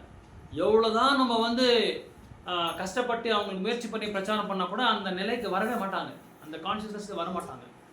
99% இப்போ அந்த மாதிரி தான் இருக்காங்க. அந்த அளவுக்கு ரொம்ப பௌத்திக உலகத்தில் நீச்சல் அடிச்சிட்டு இருக்காங்க. ஆனால் துளசி பிரேயரில் என்ன சொல்கிறாங்க, ஸ்ரீ ராதா கோவிந்த பிரேமே சதா ஜீன பாசின்றாங்க. விருந்தாவனத்தில் போய் நீங்கள் என்ன பண்ணணும், ராதா கிருஷ்ணரோட அந்த லீலைகளை நம்ம என்ன செய்யணும், அங்கே நீச்சல் அடிக்கணுன்றாங்க. ஆனால் நம்ம என்ன செய்கிறோம், இங்கே பௌதிக உலகத்தில் நீச்சல் அடிச்சுட்டே இருக்கோம். இப்போ சம்மர் ஸ்டார்ட் ஆகிடுச்சு, அவன் ஸ்விம்மிங் பூலில் போய் கிளப்பில் மெம்பர் ஆகிடுது, போய் நீச்சல் அடிக்கிறது. ஆளுக்கு வகை இந்திரிய போகங்கள் இப்படி தான் இருக்கும் நம்ம. ஸோ அதான் இங்கே கேட்குறாரு, சௌனகா ருஷிமணி கேட்குறாரு, எப்படி பாகவதம் எங்கே எழுதுனாங்க, ஏன் எழுதுனாங்க, அதோட காரணம் என்ன, அதோட நோக்கம் என்ன, எந்த இடத்துல எழுதுனாங்க, இதெல்லாம் கேட்டுட்டு இருக்காங்க. இங்கே வந்து எப்படின்னா பாகவதத்தில் இப்போ பாகவத்தை நீங்கள் புரிஞ்சுக்கணுன்னா முதல்ல ஒரே ஒரு விஷயம் நீங்கள் புரிஞ்சுக்கணும், சொல்லும்போது கேட்கணும். வேற ஏதோ நம்ம படிச்சுட்டு இருந்தா, வேற ஏதோ நம்ம பார்த்துட்டு இருந்தா நமக்கு புரியறதில்ல. பாகவதம் எப்படின்னா முதல்ல வியாசமுனி வர எழுதுவார். அந்த வியாசமுனி எழுத எழுத எழுத இவர் சுகமுனி வந்து யாருக்கு பரீட்சித் மகாராஜ் சொல்லுவாங்க. அந்த பரீட்சித் மகாராஜ் சொல்லும்போது என்ன ஆகுதுன்னா மறுபடியும் 2வது தடவை சூத கோசாமி வந்து எல்லா முனிவர்களும் சொல்லுவாங்க. சூத கோசாமி என்ன பண்ணுவாங்க, சௌனகா ಋಷಿ முனிவர்கள் எல்லாருக்குமே நைமிஷாரண்யத்தை சொல்லுவாங்க. அது அப்படியே కనెక్టెడ్ స్టోరీసా. సరే కూర్చో, సరే కూర్చో, ఇంట్లో చేరినట్లు ఇక్కడ గలా చేయకూడదు. చూడు అక్కడ సార్ ఉన్నారు, పోలీస్ సార్ వాళ్ళు పెట్టుకొని పోయి సార్ వాళ్ళు. ஸோ இங்கே இந்த பாகவத்தை இப்படி தான் நம்ம புரிஞ்சுக்கணும். நிறைய பேருக்கு கன்ஃபியூஸ் ஆகிடும். என்னடா வியாசமுனி ஒருத்தர் வந்து சுகமணிக்கு சொல்கிறாரு, சுகமணி மறுபடியும் வந்து யாருக்கு சொல்கிறாரு, பரீட்சித் மகாராஜ் சொல்கிறாரு. பரீட்சித் அப்புறம் இதை கேட்ட சூத கோசாமி என்ன பண்ணுறாரு, சௌனகா ಋಷி முனிவர்களுக்கு சொல்கிறாங்க. இந்த சௌனகா ಋಷி முனிவர்கள் எல்லாம் எப்படி எதுக்காக வந்திருக்குன்னா 1000 வருடங்கள் வந்து பெரிய ஒரு கேள்வி, என்னது சொல்கிறது, ஒரு சாக்ரிஃபைஸ் கேள்வியில் வேள்வி ஒரு வேலி தோன்றதுக்காக தான் அவங்க வந்திருக்காங்க. 1000 வருஷங்களா. ஸோ இந்த 88,000 ரிஷி முனிவர்களுக்கு எல்லாருக்குமே இவர் தலைவர். இங்கே முக்கியமாக ஒன்று நம்ம புரிஞ்சுக்க வேண்டியது என்னென்னா, a perfect audience and the perfect listeners. நம்மள மாதிரிலாம் கிடையாது. நம்ம என்ன செய்கிறோம், பாகவதம் எப்போ தொடங்குதோ, சாண்டிங் எப்போ தொடங்குதோ அப்போ என்ன செய்வோம், நம்ம பாதி தான் நம்ம கேட்போம், பாதி நம்ம கவனமெல்லாம் வேறு இடத்துல இருக்கும். இல்லை ஒன்று தூங்கிட்டு இருப்போம், இல்லை கவனம் வேறு இடத்துல இருக்கும். ஆனால் அங்கே அப்படி கிடையாது. சூத கோசாமி எப்படி ஒரு ஃபோக்கஸாக இருக்காங்களோ, எந்த மாதிரி கவனத்தில் சொல்கிறாங்களோ அதே கவனத்தில் அவங்க எல்லாமே கேட்டுட்டு இருக்காங்க. கேள்வியும் கேட்குறாங்க, அதே மாதிரி அவங்க சொல்லும்போது கேட்டுகிட்டே இருக்காங்க. அதனால தான் ஸ்ரவணம் ரொம்ப இம்பார்ட்டண்ட், ரொம்ப இம்பார்ட்டன்ட் ஸ்ரவணம் போகும்போது ரொம்ப நம்ம வந்து கவனமாக இருக்கணும். ஒரே கவனம் தான், அவன் தான் உண்மையான ஒரு பக்தர். ஸோ இங்கே வந்து பாடி சோல், ஆத்மா உடல், இந்த ஒரு டிஃப்ரென்ஸை சொல்கிறதுக்காக தான் இவ்வளோ கஷ்டப்படுறாங்க வியாசமுனி. நம்மளுக்கு அவ்வளோ சொல்லி கூட நம்ம கேட்க மாட்டேன்றோம். இன்னும் நம்ம உடல்ன்ற உணர்வில் தான் நம்ம இருக்கிறோம். எவ்வளோதான் சொன்னால் கூட நம்மளுக்கு அந்த இது போல் இன்னும் கேட்குறோம், பயிற்சி பண்ணுறோம். நிறைய தடவை வந்து அப்ளிகேஷன் இல்லை, நம்ம வாழ்க்கையில் அப்ளிகேஷன் கிடையாது. உடனே ஏதாவது ஒரு ரிவர்சல் வந்துட்டால் நம்ம லைஃப்பில் நம்ம அந்த இதெல்லாம் வெளியே வந்துடும் நம்மளுக்கு. தெனாலிராமன் உங்களுக்கு தெரியும், நல்லா கேள்விப்பட்டிருப்பீங்க. ஸ்ரீகிருஷ்ண தேவராயரோட காலத்தில் ஒரு நபர் வந்தார் அந்த இதுக்கு சபைக்கு. அந்த சபைக்கு வரும்போது அவர் எந்த பாஷை பேசுகிறாரோ யாருக்கும் தெரியாது. நிறைய தடவை அரசர் வந்து வேற ஆளை விட்டு, மந்திரியெல்லாம் விட்டு கண்டுபிடிக்க சொன்னார். யாராலையும் முடியல. அவர் எந்த பாஷை பேசுகிறாரு, அவரோட மதர் டங் என்ன, மாத்ரு பாஷை என்னன்னு சொல்லி யாருக்குமே தெரியாது. சரி, தெனாலிராமன் எங்கெல்லாம் கூப்பிட்டாரு. பாருங்க, ராமரை, இவர் வந்து அவர் பேர் ஆக்சுவலாக ராமர் தான், ஆனால் தெனாலியிலேருந்து வந்ததுனால அவருக்கு தெனாலிராமன் சிங்கான்னு சொல்லி பேர் வச்சிருக்காரு. ஸோ அப்புறம் தெனாலிராமன் கூப்பிட்டு சொன்னார், இவரை எப்படியாவது எந்த மொழின்னு சொல்லி நீங்கள் கண்டுபிடிக்கணும்னு சொல்லி சொன்னாங்க. அது ஒன்றும் பெரிய விஷயம் இல்லை, இன்றைக்கி நைட் வரைக்கும் எனக்கு டைம் கொடுங்க, நாளைக்கு காலையில் உங்களுக்கு சொல்லிடுறேன். அவரே வந்து சொல்லணும், சொல்கிற மாதிரி நான் செஞ்சிடறேன்னு சொன்னார். இவர் ஒரு நாள் நடந்துட்டு போயிட்டே இருக்காரு, அந்த நைட்டு நடந்துட்டு போயிட்டே இருக்காரு. இவர் தெனாலிராமன் என்ன பண்ணார், மேலே ஒரு மரத்து மேலே ஏறிட்டு சூடாக இருக்கிற தண்ணி எடுத்து தலை மேலே ஊற்றிட்டாரு. ஊற்றின உடனே தானாக வந்துருச்சு மொழி, மாத்திருபாஷை தானாக வந்துருச்சு. அப்போ அரசர் இருக்கிறாரு, அடுத்த நாள் கூப்பிட்டு வந்து இதான் இவங்க மாத்திருபாஷைன்னு சொன்னாங்க. அப்படின்னு என்ன அர்த்தம், நம்ம வாழ்க்கையில் கூட நம்ம வந்து ரொம்ப நான் பெரிய டிவோட்டி, நான் பெரிய பக்தர், நான் அப்படி இப்படின்னு சொல்லி நம்ம வந்து நம்ம வந்து புகழ்ந்து குணகானம் பண்ணிகிட்டே இருப்போம். குணகானம் பண்ணிட்டு இருக்கும்போது என்ன பண்ணுவோம், ஏதாவது ஒரு ரிவர்ஸ் வருது பாருங்க, ஒரு அடிப்படும் பாருங்க வாழ்க்கையில், அந்த அடியில் நம்ம வந்து எல்லாமே கக்கிடுவோம், உள்ள இருக்கிறது எல்லாமே வெளியே வந்துடும். ஸோ அதனால இந்த அத்தியாயத்தில் வந்து ரொம்ப விசேஷமான சௌனகா ಋಷி முனிவர்களோட நிலை என்ன, அதுக்கப்புறம் வந்து சூத கோசாமியோட நிலை என்ன, உண்மையான ஒரு சாது எப்படி இருப்பாங்கன்னா, உண்மையான ஒரு என்ன சொல்றது பேச்சாளர். அந்த பேச்சாளர் யாரை வந்து பிரதிநிதியாக இருக்கணும்னா சுகதேவ கோசாமியை வந்து பிரதிநிதியாக இருக்கணும். அப்போதான் ஒரு உண்மையான ஒரு பேச்சாளராக அவரை வந்து அவருக்கு தகுதி இருக்குன்னு சொல்லி நம்ம வந்து நிர்ணயம் பண்ண முடியும். அதனால தான் எங்கள் சௌனகா முனி சொல்கிறாரு, சூத கோசாமியை வந்து பாராட்டுறாரு. யாரு? சூத்த கோசாமியா. சூத்தா அப்படின்னா சம்ஸ்கிருதத்தில் என்ன தெரியுங்களா? சூத்தானா ஜாயின் பண்ணுறது. ஒரு த்ரெட்டு வந்து எப்படி பல பொருள்களை வந்து ஜாயின் பண்ணும். இப்போ வந்து ஒரு 2 இது இருக்குது, ஒரு ரெண்டு வஸ்து இருக்குது, 2 பொருளை வந்து நம்ம ஜாயின் பண்ணால் ஸ்மால். இப்போ நம்ம வந்து இதே எடுத்துக்கலாம், துணியை எடுத்துக்கலாம். துணியெல்லாம் இதெல்லாம் எப்படி வந்திருக்கு? எல்லாமே எல்லாம் த்ரெட்டுனால தான் வந்திருக்கு, எல்லாம் நூல்கள்னால தான் ஜாயின் பண்ணுறாங்க. அதே மாதிரி சூத்தா அப்படின்னா ஒரு அர்த்தம், ஒரு அர்த்தம் என்ன அப்படின்னா எல்லா இது நூல்களையும் வந்து ஜாயின் பண்ணுறது, அதை வந்து சேர்க்கிறது. அதான் அதனால தான் அவர் பேர் சூத்த கோசாமின்னு சொல்லி பேர் வச்சிருக்காரு. ஸோ அப்படி இந்த இவர் சூத்த கோசாமி அது வந்து அவரை வந்து அந்த அளவுக்கு பாராட்டுறாரு இவர் சவுனக ருஷிமுனி. உயர்ந்தமான ஒரு நிலையில் வச்சுருக்காங்க. அந்த மாதிரி நிலையில் யாரையும் அந்த மாதிரி ஒரு உண்மையான ஒரு என்ன சொல்கிற பேச்சாளரை வந்து அவர் பார்க்கவே இல்லை. ஒரு பாகவதாச்சாரியரை வந்து யாருமே பார்க்கல. அதனால இங்கே அப்படி அந்த ஒரு நிலைக்கு வரணும்னா அவங்களுக்கு எந்த விதமான விரோதமே இருக்கக்கூடாது, யார் மேலேயும் விரோதம் இருக்கக்கூடாது. அப்புறம் அவங்க வந்து எந்த விதமான தீமைகளே செய்யக்கூடாது, யாருக்குமே தீமைகள் செய்யக்கூடாது. ஒரு தடவை மகாராஷ்டிராவில் ஒரு உயர்ந்தமான ஒரு பக்தர் சந்த துக்காராமன் சொல்லி ஒருத்தர் இருக்கார். அந்த துக்காராம் வந்து ஒரு நாள் இந்த மாதிரி சத்சங்கம் ஒரு நிகழ்ச்சி வந்து தொடங்கிட்டு இருக்கும்போது சத்ரபதி சிவாஜியை கூப்பிடுறாரு. சத்ரபதி சிவாஜியை கூப்பிட்டு வர சொல்கிறாரு. ஏன்னா சத்ரபதி சிவாஜி யாரு? மகாராஷ்டிராக்கே மாநிலத்துக்கே பெரிய அரசர். அந்த காலத்தில் ரொம்ப உயர்ந்தமான ஒரு மன்னார், உயர்ந்தமான ஒரு பக்தர். துக்காராம் என்ன சொன்னாலும் டக்குன்னு கேட்பார். இப்போ நம்ம குருநாதர் சொல்கிறது நம்மளாம் எப்படி கேட்குறோம், நம்ம எப்படி நம்ம கடை பிடிச்சிருக்கோம், அந்த மாதிரி டக்குன்னு கேட்பாங்க. சரி, உடனே என்ன பண்ணாரு? சிவாஜியை வந்து அழைச்சின்னு வந்தார். சிவாஜி உட்காந்துட்டு இருக்கும்போது அந்த டைமில் முஸ்லீம்ஸ் வந்து ரூல் பண்ணிட்டு இருந்தாங்க. முஸ்லீம்ஸ் ரூல் பண்ணிட்டு இருக்கும்போது இவருக்கு யாராலையும் முஸ்லீம்ஸை வந்து எதிர்த்து நிற்க ஒரு பௌருஷமோ ஒரு சக்தியோ யாருக்குமே கிடையாது. சிவாஜிக்கு மட்டும்தான் இருக்கு, சத்ரபதி சிவாஜிக்கு மட்டும்தான் இருக்கு. வேற யாருக்குமே அந்த வீரம் யாருக்குமே கிடையாது. அதனால எப்படியாவது சிவாஜி வந்து மட்டம் தட்டிடணும், அவரை வந்து வதம் பண்ணிடணுன்ற ஒரு டார்கெட்ல என்ன பண்ணாங்க? 2000 பேர் அனுப்புறாங்க. எத்தனை பேர்?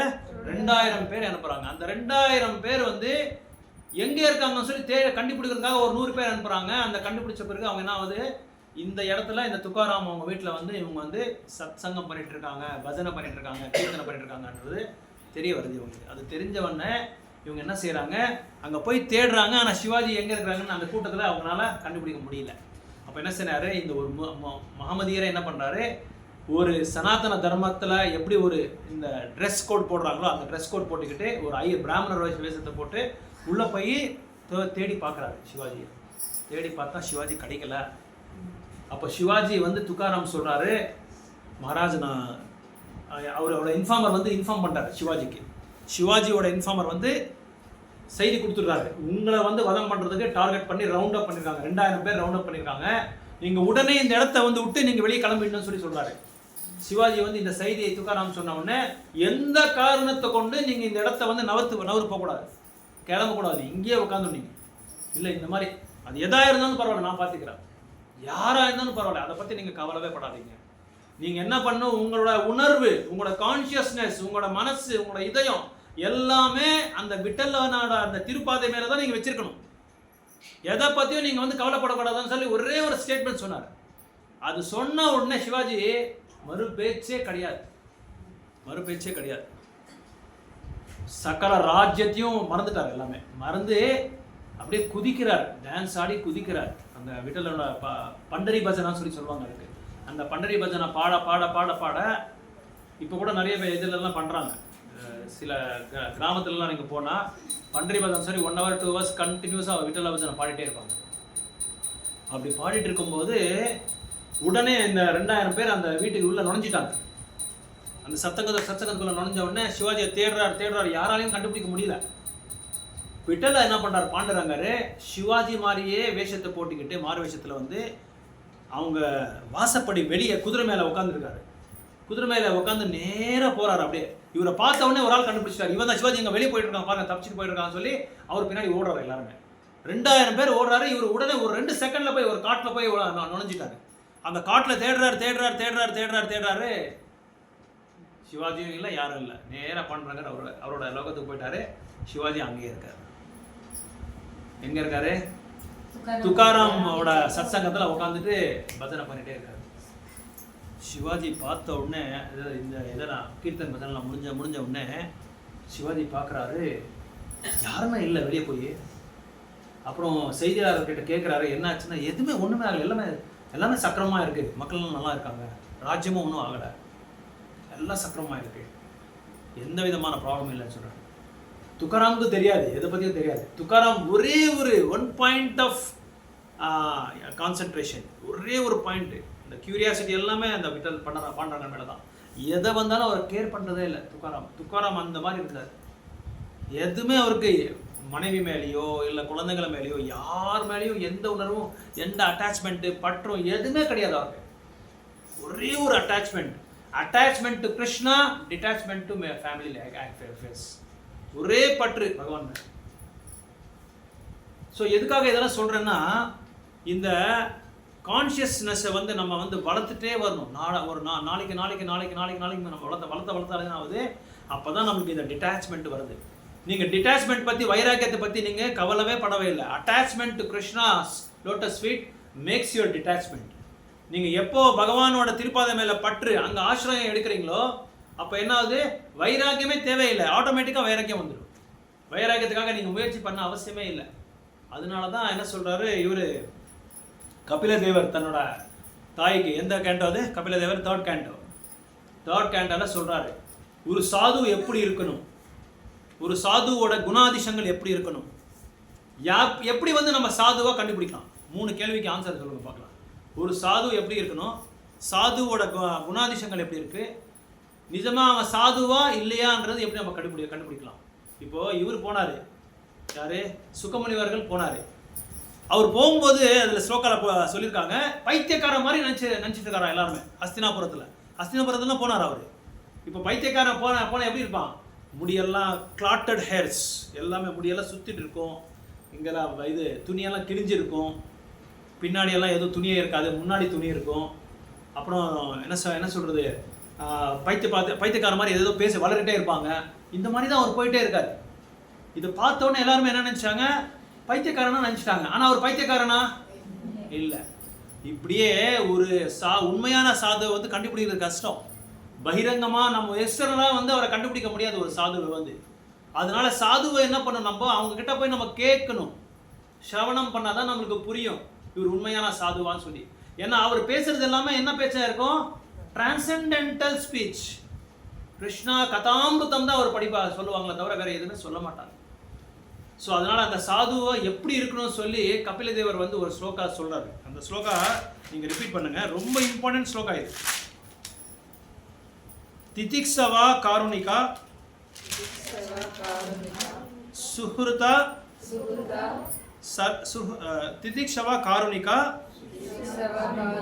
சுஹ்ருதா அஜாத சத்ருவா சாந்தஹ சாதவா சாது பூஷணம். அப்போ சாதுக்கு பூஷணங்கள் அப்படின்னா என்ன அர்த்தம்னா ஆர்னமெண்டட் அப்படின்னா என்ன அர்த்தம்னா, அவருக்கு இப்போ ஒரு கல்யாணத்துக்கு வந்து ஒரு பெண்ணு வந்து அந்த இதில் போய் உட்காரணும், அந்த மண்டபத்தில் உட்காரணுன்னா எப்படி அவங்கள வந்து டெக்கரேட் பண்ணுவாங்க, இதெல்லாம் போட்டு இது என்ன ஜுவல்ஸ் எல்லாம் போட்டு அவங்களுக்கு வந்து ரொம்ப இதெல்லாம் இப்போது என்ன தேவையில்லை, யாருமே நம்ம வீட்டில் இருக்கணும் எல்லாரும் பண்ண தேவையில்லை. பியூட்டிஷியனை கூப்பிட்டுருவாங்க, அவங்களுக்கு 15,000 20,000 போட்டால் எல்லாமே அவங்களே பண்ணி கொடுத்துருவாங்க. சாலையை கூட அவங்களே கட்டி விட்டுருவாங்க. ஆனால் அந்த காலத்துல அப்படி கிடையாது. தாயோ இல்லைன்னா அக்கா தங்கச்சியோ யாரோ வந்து சித்தி யாரோ வந்து அவங்கள வந்து இது பண்ணுவாங்க. ஸோ ஒரு சாதுக்கு பூஷணங்கள் வந்து 6 பூஷணங்கள் இருக்கு. எப்படி என்னென்ன 6 பூஷணங்கள்னா, ஃபர்ஸ்ட் பூஷணம் வந்து திதிக்ஷவா. திதிக்ஷவானா என்ன, டாலரன்ஸ். டாலரன்ஸ்னா சகனமாக இருக்கணும், சகிச்சுட்டு இருக்கணும், சகனமாக இருக்கணும். காருணிகா அப்படின்னா ரொம்ப கருணை உள்ளையா இருக்கணும். அப்புறம் அஜாத சத்ரு, யாரையும் சத்ருவா பார்க்கக்கூடாது. அவங்க மற்றவங்க வேணா நம்மளை வந்து சத்ருவா பார்க்கலாம், ஆனால் நம்ம வந்து அவங்கள சத்ருவா பார்க்கக்கூடாது. அஜாத சத்ரு யார் அப்படி இருக்காரு இல்லை, அந்த அஜாத சத்ரு மாதிரி யாராவது ஒரு எக்ஸாம்பிள் கொடுக்க முடியுமா நீங்க? அஜாத சத்ரு Yudhishthira Maharaj, correct example Yudhishthira Maharaj. Sir இவர் கூட சொல்லலாம், யாரே விபீஷணர் கூட சொல்லலாம். அஜாத் அவருக்கு யாரையும் வந்து ஒரு சத்ருவாவே பார்க்கல, அவர் என்றைக்குமே பார்க்கல. இது 3வது குவாலிட்டி. ஃபர்ஸ்ட் குவாலிட்டி வந்து அவர் சகனமாக இருக்கணும். 2வது குவாலிட்டி வந்து அவங்க வந்து ரொம்ப கருணை உள்ளையாக இருக்கணும். 3வது வந்து யாரையும் சத்ருவா பார்க்கக்கூடாது, வைரியாக பார்க்கக்கூடாது. 4வது வந்து அஜாத சத்ருவா சாந்தஹா, ரொம்ப சாந்தமாக இருக்கணும். எங்கே பார்த்தாலும் போய் சண்டைக்கு போகிறது, எங்கே பார்த்தாலும் போய் வீண் சண்டை பண்ணுறது, இல்லாமல் இது தகாத விஷயத்துக்கெல்லாம் போய் அதில் வந்து கலந்துக்கிறது, இந்த மாதிரியெல்லாம் இருக்கக்கூடாது. ரொம்ப சாந்தமாக இருக்கணும். ஏதாவது ஒரு விபத்து ஆகிட்டா, ஏதாவது ஒரு நம்ம லைஃப்பில் வந்து ரிவர்ஸ் ஆகிட்டா நம்மளுக்கு உடனே நம்ம வந்து நம்ம உணர்ச்சி அவசரம் பண்ணுவோம், சென்டிமெண்டல் ஆகிடுவோம். அந்த மாதிரிலாம் இருக்கிறது இல்லை சாது. சாந்தமாக இருப்பார், ரொம்ப சாந்தமாக இருப்பார். அதுக்கப்புறம் சாதவா. சாதவானா சாஸ்திரங்களை என்ன சொல்லியிருக்காங்களோ, நூல்களை என்ன சொல்லியிருக்காங்களோ அது கரெக்டாக சரியாக அதை வந்து கடைப்பிடிப்பாங்க. அவர் தான் உண்மையான ஒரு சாது. ஸோ இதான் என் சாதுவோட பூஷணங்கள், இதான் அவங்களோட அலங்காரங்கள். இந்த குணங்கள் இருந்தால் தான் அவன் தான் உண்மையான சாது. அப்படின்னா அவன் சாதுவே கிடையாது. அந்த சாதுவோட குணங்கள் யாருக்கு இருந்தது? சுக்கமுனி அவர்களுக்கு இருந்தது. அந்த சுக்கமுனி அவர்களுக்கு இருந்ததுனால தான் எல்லாரும் என்ன நினச்சிட்டாங்க, அதான் ஒரு சில சாதுக்கள்லாம் பார்த்துட்டா என்ன நினைப்பாங்கன்னா, இவனும் பைத்தியக்கார மாதிரி இருக்கான், இவன் கூட சேராதா, இவனும் நீயும் பைத்தியமாயிடுவேன்னு சொல்லுவாங்க. முக்கியமாக நம்ம இயக்கத்தில் இருக்கிறவங்க அப்படி தான் சொல்லுவாங்க. அவங்க கூட போய் சேராத, நீயும் பைத்தியமாயிடுவேன், அப்புறம் எல்லாரையும் விட்டுருவாங்க சொல்லுவாங்க. ஸோ உண்மையான சாதுக்கு இந்த மாதிரி குவாலிட்டிஸ் இருக்கும். அதுக்கப்புறம் இது வந்து பிரைமரி, இது வந்து செகண்டரி கேரக்டரிஸ்டிக்ஸ். பிரைமரி கேரக்டரிஸ்டிக்ஸ் என்ன சொல்றாங்கன்னா, அனன்ய பாவேனா. அனன்ய பாவேனா அப்படின்னா நோ டைவர்ஷன் இன் பக்தி. பக்தி தொண்டு பண்றதெல்லாம் அவங்க வந்து திசையை மாத்துறதே இல்லை. ஒரே ஒரு பாயிண்ட்ல அந்த பக்தின்ற பாயிண்ட்ல மட்டும்தான் இருப்பாங்களே தவிர திசையை மாத்துறதே இல்லை. எந்த காரணத்துக்கும் திசையை மாத்துறது இல்லை. இதெல்லாம் பிரைமரி குவாலிட்டிஸ். அதுக்கப்புறம் பக்தியில வந்து ரொம்ப திருடத்துவமா இருப்பாங்க. என்ன சொல்றீங்க? திருடத்துவம், ரொம்ப திருடத்துவமா இருப்பாங்க. ஸ்டான்ச் பக்தி, ஒரு கன்விக்ஷன் இருக்கும். நான் 16 ரவுண்ட், ஆக்சுவலாக இன்னொன்று வந்து 16 ரவுண்டு சாண்டிங் வந்து தட் இஸ் அ மினிமம். கனிஷ்ட அதிகாரி பண்ணுறதுதான் ஒரு பக்தர் சொல்கிறார். யார் 16 ரவுண்ட் வந்து டியூட்டி பவுண்ட் சாண்டிங், அது பேர் என்ன பேர்? அது பேர் டியூட்டி பவுண்ட் சாண்டிங். இப்போ ஒரு வேலைக்காரன் வந்து ஒரு கம்பெனிக்கு போகிறான்னா என்ன எதுக்காக போகிறான்? பணத்துக்காக அவன் பக்காவாக செய்கிறான் வேலை. அதே மாதிரி தான் நம்மளும் 16 ரவுண்டு சாண்டிங் பண்ணிட்டு இருக்கோம். 16 ரவுண்டுக்கு மேலே பண்ணுறது தான் உண்மையான சாண்டிங்னு சொல்கிறார் பிரபுபாதர். 16 ரவுண்ட்ஸ் சாண்டிங் பண்ணுறது டியூட்டி பவுண்டு, என்னோட கர்த்தவியம் சொல்லுவாங்க இல்லையா, நம்ம என்னோட கடமைக்காக நான் 16 ரவுண்ட் ஜெபம் பண்ணிட்டு இருக்கேன். ஆனால் அன்பா நான் செய்யலை பகவானுக்காக. பகவானுக்கு உண்மையாக நான் வந்து ஒரு சேவகனா ஒரு பக்தனா நம்ம செய்யலை.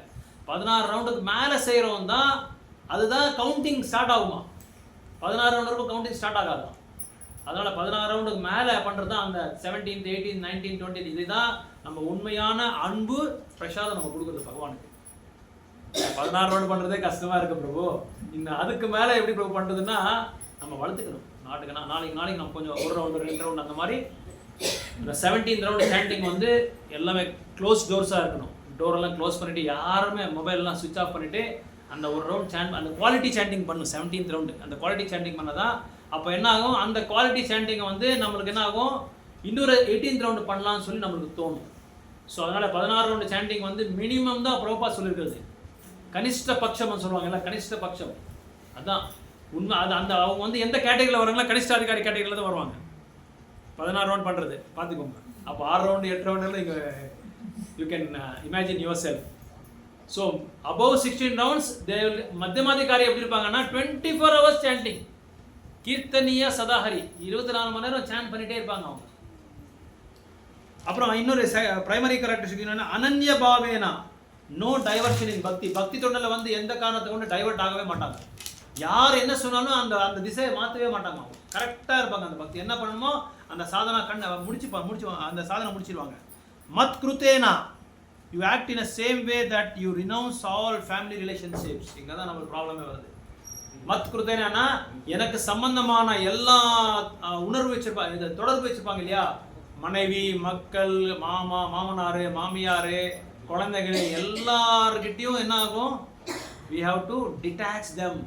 ஃப்ரெண்ட்ஸ் எல்லார்கிட்டையும் நம்ம வந்து டிட்டாச்மெண்ட் இருக்கணும். அந்த டிட்டாச்மெண்ட் வந்தால் தான் என்ன சொல்வது, டிட்டாச்மெண்ட் பரித்தியாகம் பண்ணுறது எல்லாமே விட்டுருது.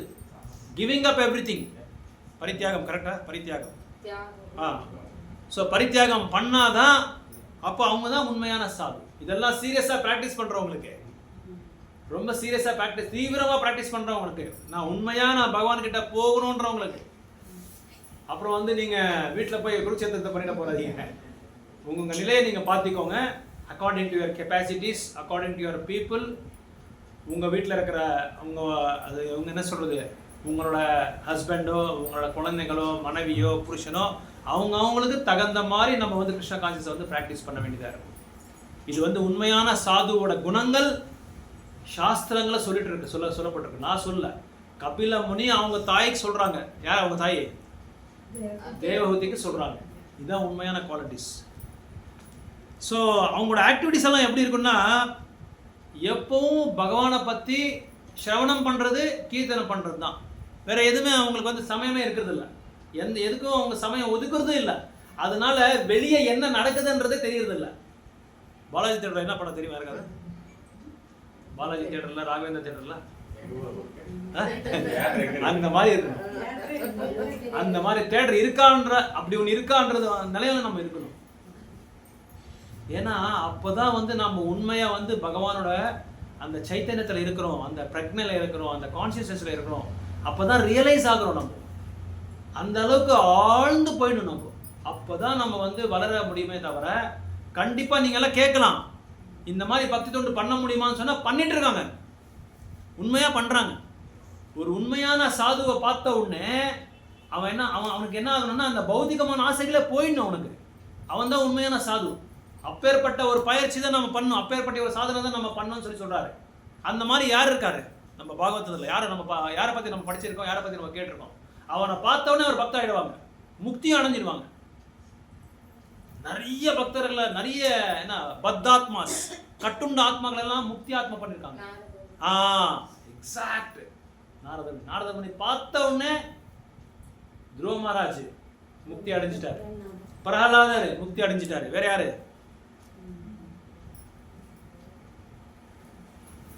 வேற யாராருக்கெல்லாம் டிரான்ஸ்ஃபர்மேஷன் வந்திருக்கு அவரை பார்த்த உடனே? நாரதமுனியோட பார்த்த உடனே வால்மீகி, ரத்னாகர் அவரை பார்த்த உடனே எல்லாமே அவர் வந்துடுச்சு. பாகவதம் எல்லாமே, ராமாயணம் எல்லாமே, ராமாயணம் எழுதுற அளவுக்கு பெரிய ஒரு இதாயிட்டார், அவர் பக்தர் ஆயிட்டார்.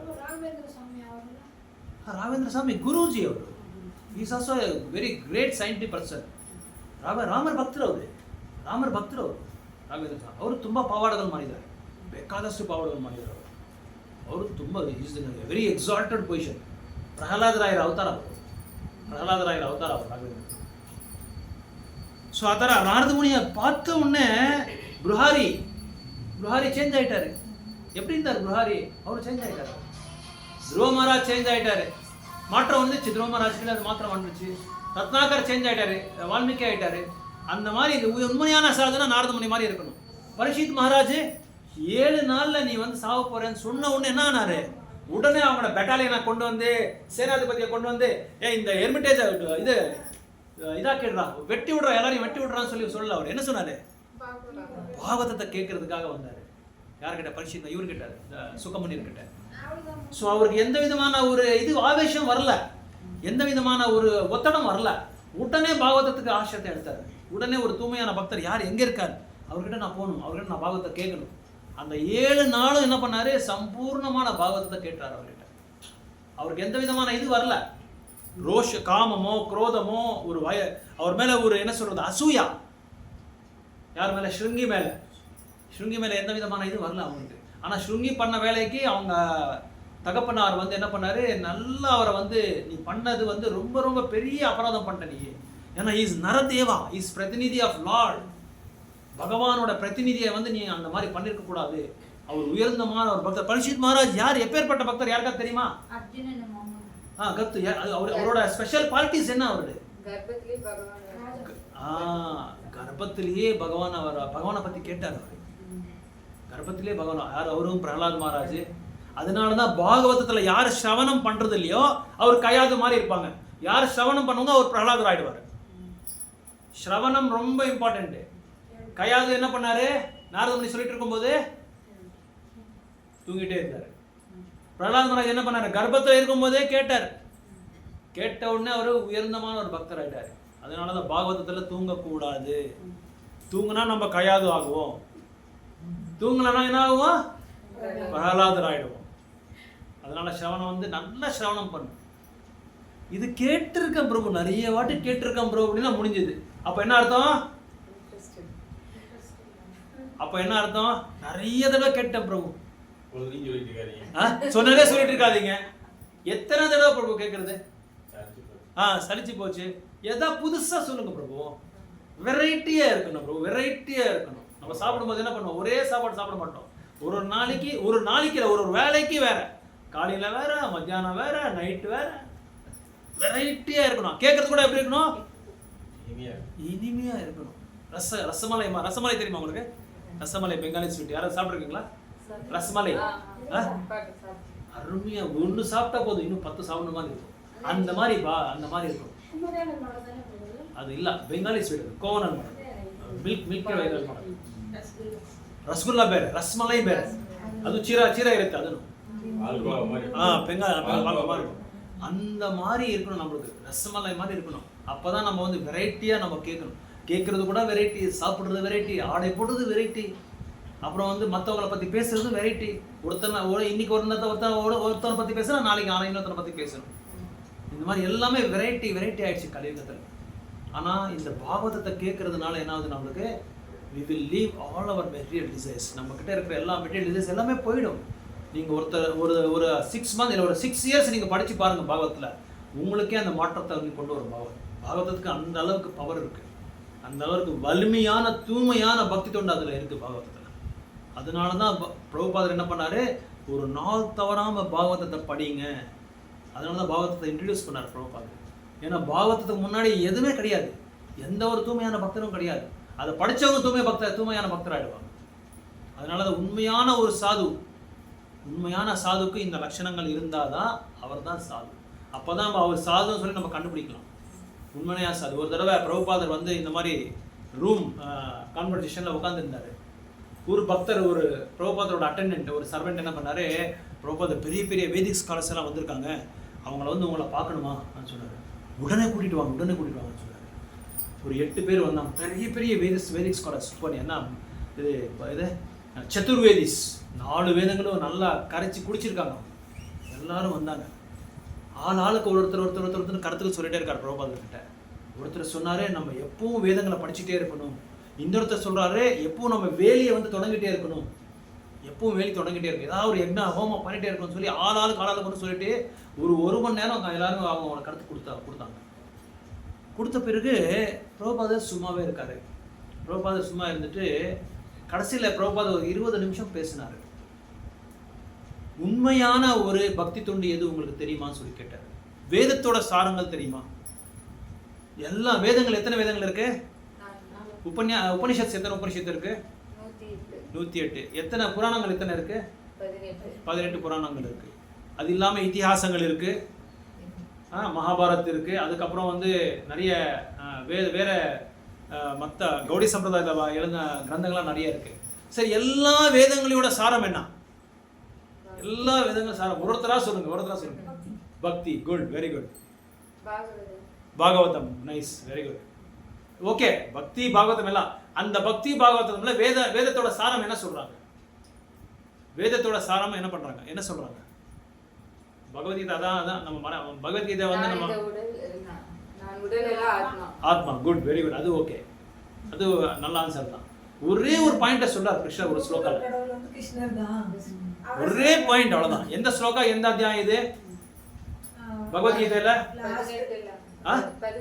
15வது அத்தியாயம் 15வது ஸ்லோகத்துல என்ன சொல்றாங்கன்னா, வேதேஸ்ய சாகம் அகமேவ வேத்யை.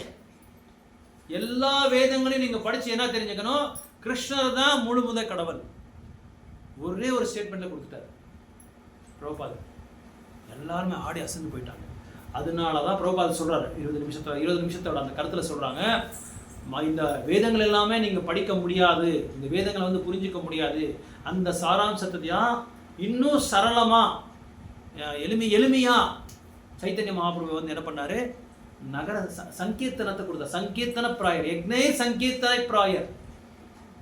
சங்கீர்த்தனம் நீங்க பண்ணாலே போதும், எல்லா வேதங்களோட சாராம்சம் அதுல வந்துடுது சொல்லி ஒரு 20 மினிட்ஸ் 25 மினிட்ஸ் பிரபுபாதர் கொடுத்த அந்த கருத்தில் வந்து அந்த வகுப்பில் இன்னொரு ஒரு வேதாந்தி அங்கே இருக்கிற ஒரு வேதாந்தி என்ன சொல்கிறாரு, கையை வளர்த்துனாரு எனக்கு. அப்போ என்ன அங்கே என்ன நினச்சாருன்னு எல்லாமே இவ்வளோ சொல்லிட்டு கூட அவர் மறுபடியும் கையை ரைஸ் பண்ணுறாரு, என்ன டவுட் கேட்குறாரோ பிரபுபாதர் கிட்டன்னு சொல்லி எல்லாரும் யோசனை பண்ணாரு. அவர் சொன்னார், பிரபுபாதரே சுவாமிஜி உடனே நாங்கள் சங்கீர்த்தனை பண்ணலாம்னு சொன்னார். என்ன பண்ணலாம், என்ன செய்யலாம், உடனே நம்ம சங்கீர்த்தனை பண்ணணும். சொன்ன உடனே இங்கே இல்லாத கிளாப்ஸ் எல்லாமே பக்தர்கள் எல்லாமே. அப்படின்னா என்ன அர்த்தம், இதில் என்ன நீங்கள் புரிஞ்சுக்கலாம், பிரபுபாதர் கிட்ட அவங்க எல்லாம் பேசுனதுனால நம்ம என்ன புரிஞ்சுக்கலாம் இதில்? இல்லை நான் இந்த கேள்வியை கொஞ்சம் நல்லா புரிஞ்சுக்கோங்க. இந்த கேள்வியை இந்த பதில் சொன்னால் தான் நான் இப்போ இந்த சத்சங்கத்துக்கு வந்து ஒரு இது இருக்கும், நாங்கள் வந்து வெளியே விடுவோம். இல்லைன்னா இங்கே உட்காந்து இங்கே நம்ம பகவத்தை கண்டினியூ பண்ணிகிட்டே இருப்போம். எப்படி பரீட்சித் மகாராஜ் 7 நாள் பண்ணாரோ அப்படி நம்ம வந்து பண்ணிகிட்டே இருக்கோம். பிரபு வந்து நம்ம துரத்தா கூட நம்ம போகக்கூடாது. பிரபுபாதரை பார்த்த உடனே பிரபுபாதர் கொடுத்த இந்த கல்வியை, இந்த ஒரு வகுப்பை அவங்க புரிஞ்சுக்கிட்டு சங்கீர்த்தனம் நம்ம பண்ணலாம், உடனே நம்ம வந்து கீர்த்தன் பண்ணலாம், பஜன் பண்ணலாம், வேறு எதுவுமே எங்களுக்கு வேண்டாம்னு சொல்லிட்டாரு. ஏன் அந்த மாதிரி சொன்னார், என்ன புரிஞ்சுக்கிட்டாங்க அவங்க, எதனால அவங்கள ஒரு மாற்றம் வந்தது அவங்களுக்கு? பகவானுக்கும் அவரோட நாமத்துக்கும் வித்தியாசம். ஓகே, அது ஓகே, ரைட்டு. ஆனால் பகவானோட நாமத்தை சொல்றதுக்கு ஆள் வேணும் இல்லையா? யார் அவங்க? பிரபுபாதரோட அந்த சாது பூஷணங்கள்னால, அந்த சாது பூஷணங்களால் அவங்க சொன்ன உடனே ஏற்றுக்கிட்டார் அவங்க. ரிசல்ட்ஸ் நம்ம அப்படியே பார்க்கலாம், உடனே ரிசல்ட்ஸை பார்க்கலாம். நாரதர் அப்படி வந்த உடனே முடிச்சிட்டார் அவரை. ரத்னாகரை வந்து வால்மீகி பண்ணிட்டாரு. துருவ மகாராஜா வந்து உடனே ஒரு பக்தர் பண்ணிட்டாரு. பிரகலாதருக்கு உடனே பாகவதம் சொல்லி அவரை பக்தராக்கிட்டாரு. எங்கே பார்த்தாலும் பக்தராக்கிறது தான் அவரோட வேலை. பிரபுபாதரே எங்கே போனாலும் வேற கருத்தே இல்லை, நோ அதர் டாக்ஸ், மறு பேச்சே கிடையாது. நம்மளாவது சுற்றி வளைச்சி நம்மளை வந்து உங்கள் வீட்டில் எல்லாம் நல்லா இருக்காங்களா, சாப்பிட்டீங்களா, டிஃபன் சாப்பிட்டீங்களா, சாப்பாடு சாப்பிட்டீங்களா, குழந்தைங்களா என்ன பண்ணுறாங்க, நல்லா படிக்கிறாங்களா, எந்த காலேஜுக்கு போகிறாங்க, இதெல்லாம் சொல்லி அப்படியெல்லாம் அப்படி சுற்றி கடைசியில் தான் நம்ம வந்து ஒரு 6 வருஷத்துக்கோ 7 வருஷத்துக்கோ கொஞ்சம் நீங்கள் சத்சங்கத்துக்கு வரலாமே, கொஞ்சம் நீங்கள் பிரசாதம் சாப்பிடலாமே, இந்த கோயிலுக்கு வரலாமே, இந்த நிகழ்ச்சிக்கு வரலாம், அப்போ தான் நம்ம சொல்லுவோம். ஆனால் பிரபுபாதர் அப்படி கிடையாது, ஸ்ட்ரெயிட் ஃபார்வர்ட். அந்த அளவுக்கு அவர்கிட்ட தூய்மையான பக்தி இருந்தது, அந்த சாது பூஷணங்கள் அவர்கிட்ட இருந்தது, அந்த அலங்காரங்கள் அவங்ககிட்ட இருந்தது.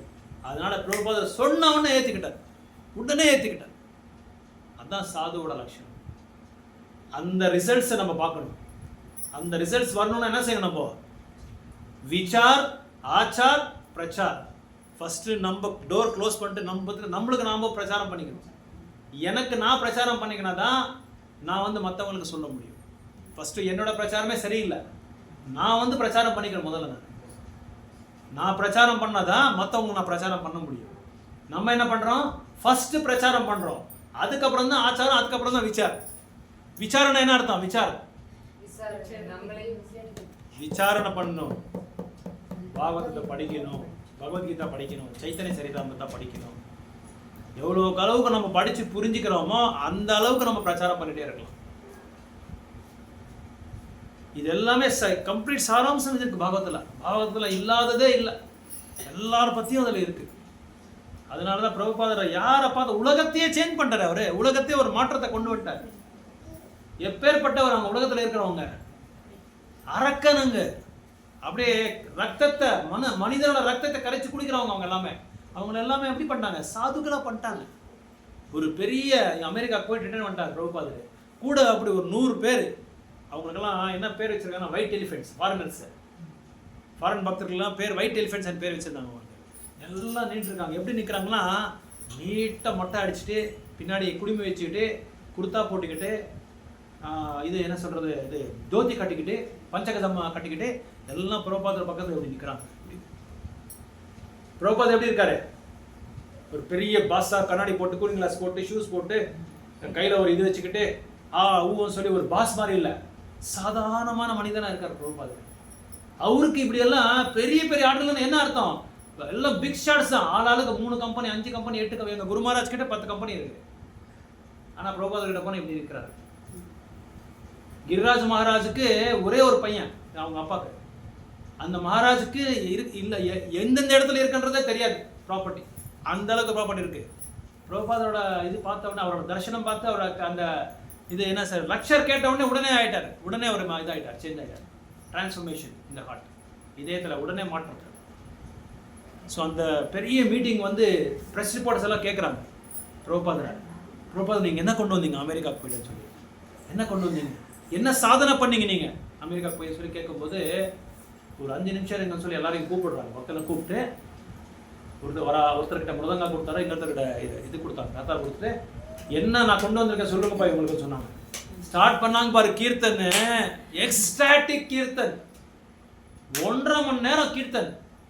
அந்த ப்ரெஸ் ரிப்போர்ட்ஸ் அந்த மைக்கெல்லாம் கீழே வச்சுட்டு அவங்க ஆடுறதுக்கு ஆரம்பிச்சிட்டாங்க, அவங்க குதிக்க ஆரம்பிச்சிட்டாங்க. இதுதான் நான் பண்ண சாதனைன்னு சொன்னாங்க. நம்மளால முடியுமா? நம்ம ஒரு குழந்தைய, நம்ம பொண்ணையோ பையனோ நம்ம வந்து நம்மளால கிருஷ்ணனோட கொடுக்க முடியாது.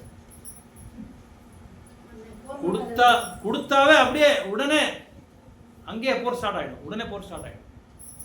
நம்ம வந்து பொறுமையாக இருந்துட்டு அவங்க சொல்கிறதெல்லாம் கேட்டு அவங்க லெவலுக்கு இறங்கி அதுக்கப்புறமா தான் நம்ம வந்து பிரச்சாரத்தவே ஸ்டார்ட் பண்ண முடியும். இந்த ப்ராஜெக்ட் ஆகிறதுக்குள்ளே நம்மளுக்கு முடியெல்லாம் கொட்டிடும், வெள்ளை தாடி வந்துடும், நம்மளுக்கு 2 பேர் இருக்கணும். இப்படி காந்தி தாத்தா கூட 2 பேர் இருந்தாங்க, அந்த மாதிரி 2 பேர் நம்ம பிடிச்சிட்டு போகணும், அந்த அளவுக்கு ஆகிடும். அதனால தூய்மையான பக்தர், தூய்மையான பக்தின தொண்டு நம்ம கிட்ட இருந்தால் என்ன ஆகும், மற்றவங்கக்கிட்ட அந்த தூய்மையை வந்து நம்ம ஷிஃப்ட் பண்ணலாம், ட்ரான்ஸ்ஃபர் பண்ணலாம், ட்ரான்ஸ்ஃபர்மேஷன் கொண்டு வரலாம். ಹೇಳಿ ಮತ್ತೆ ಏನು ಹೇಳ್ತೀರಾ? ಹರೇ ಕೃಷ್ಣ. ಮೊನ್ನೆ ಕೋಲ್ಮಂಗಲದಲ್ಲಿ ತುಂಬಾ ಚೆನ್ನಾಗಿತ್ತು ಎಲ್ಲ ಹಂಗೆ ಎಲ್ಲರೂ ಭಕ್ತಿ ಆ ಥರ ಬರ್ಬೇಕು ಅನ್ನೋದು ಭಕ್ತಿ ನೋಡಿ ಎಲ್ಲರೂ ಎಷ್ಟು ಚೆನ್ನಾಗಿತ್ತು. ಒಂದು 5 ನಿಮಿಷ ತುಂಬಾ ಚೆನ್ನಾಗಿತ್ತು. ಅದೆಲ್ಲ ನೋಡಿ ಇವಾಗ ಅವ್ರಿಗೆಲ್ಲ ಯಾರು ದುಡ್ಡು ಕೊಟ್ಟಿಲ್ಲ, பக்தர்கள்லாம் வந்து நான் எங்கள் கோயிலெல்லாம் பண்ணுறாங்க இல்லை, யாருமே பணம் கொடுக்குறதில்ல, கோயிலில் வந்து பணம் கொடுக்குறதில்ல, நான் பணம் கொடுக்குறேன் நீங்கள் செய்யுங்கன்றல, அன்போடு வராங்க. அன்பு பாசம், பக்தி மேலே அந்த அளவுக்கு, குரு மேலே, சிக்ஷா குரு மேலே அந்த அளவுக்கு அன்பு பாசம், அப்புறம் வந்து எல்லாமே தியாகம் பண்ணிட்டு வராங்க. அப்படி வந்தால் தான் நம்ம வந்து பக்தி பண்ண முடியும், இல்லை பக்தி பண்ண முடியாது. யாருக்குமே ஒன்றும் இது இல்லை, யாருமே நீங்கள் வந்து வாங்க நான் வந்து பணம் கொடுக்குறேன், இந்த ஸ்கூல்லலாம் இருக்குது, டான்ஸ் ஸ்கூல்லாம் இருக்குது, அவங்களாம் பணம் கொடுத்து வந்து டான்ஸ் பண்ண வைப்பாங்க. இவங்களாம் யாருமே அவங்கவுங்க பணம் போட்டிருக்காங்க, அவங்க பணம் போட்டு லட்சக்கணக்கான இதெல்லாம், இப்போ ஜென்மாஷ்டமினா ஆளாளுக்கு 2 லட்சம் 3 லட்சம் கொடுப்பாங்க இருக்கிறவங்க. அவங்க கெப்பாசிட்டி தகுந்த மாதிரி 10,000 5,000 2,000 4,000 அவங்க பணம் கொடுத்து இந்த மாதிரி ஃபெஸ்டிவல் செய்கிறாங்க. ஏன்னா அவங்க வந்து மற்றவங்களை வந்து இந்த கிருஷ்ண உணர்வு வந்து பிரச்சாரம் பண்ணிகிட்டே இருக்கணும், சும்மா நம்மளே வச்சுக்கிட்டு இருந்தால் ஆகாது. ஓகே ரைட், நம்ம பிரம்மசமேதாக்கு போயிடலாம். ஒரு 6 ஸ்லோகாக்கு மட்டும் ஏதாவது கேள்விகள் இருந்தால் கருத்துக்கள் இருந்தால் சொல்லலாம். சீக்கிரமாக முடிச்சிடணும், ஃபாஸ்ட்டாக. ஆமாம், பிரம்மசமேதா எடுத்துக்கோங்க. பிரம்மசமேதா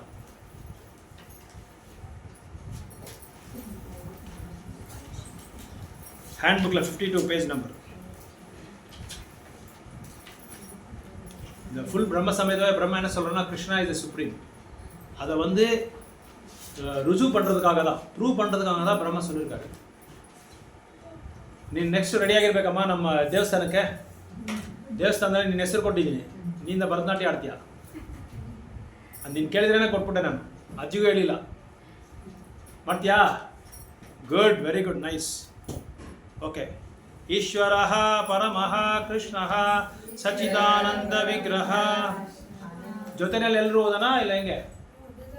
ಜೊತೆ ಓಕೆ, ಎಲ್ಲರೂ ಒಂದೇ ಜೊತೆಯಲ್ಲಿ ಓದ್ಬಿಡ. ಈಶ್ವರಃ ಪರಮಃ ಕೃಷ್ಣಃ ಸಚ್ಚಿದಾನಂದ ವಿಗ್ರಹ ಅನಾದಿರಾದಿರ್ ಗೋವಿಂದ ಸರ್ವಕಾರಣ ಕಾರಣಂ ಚಿಂತಾಮಣಿ ಪ್ರಕರ ಸದ್ಮಸು ಕಲ್ಪವೃಕ್ಷ ಲಕ್ಷಾವೃತೇಷು ಸುರಭಿ ವಿಪಾಲಯಂತಂ ಲಕ್ಷ್ಮೀ ಸಹಸ್ರ ಶತ ಸಂಭ್ರಮ ಸೇವ್ಯಮಾನಂ ಗೋವಿಂದಮಾದಿ ಪುರುಷಂ ತಮಹಂ ಭಜಾಮಿ.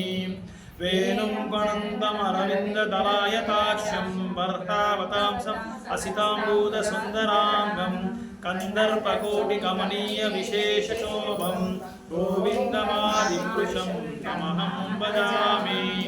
ಆಲೋಲ ಚಂದ ಕಲಾ ರಸದ್ವನಮಾಲ್ಯವಂಶೀ ರತ್ನಾಂಗದಂ ಪ್ರಣಯ ಕೇಲಿ ಕಲಾ ವಿಲಾಸಂ ಶ್ಯಾಮಂ ತ್ರಿವಂಗಲಲಿತಂ ನಿಯತ ಪ್ರಕಾಶಂ ಗೋವಿಂದಮಾದಿ ಪುರುಷಂ ತಮಹಂ ಭಜಾಮಿ.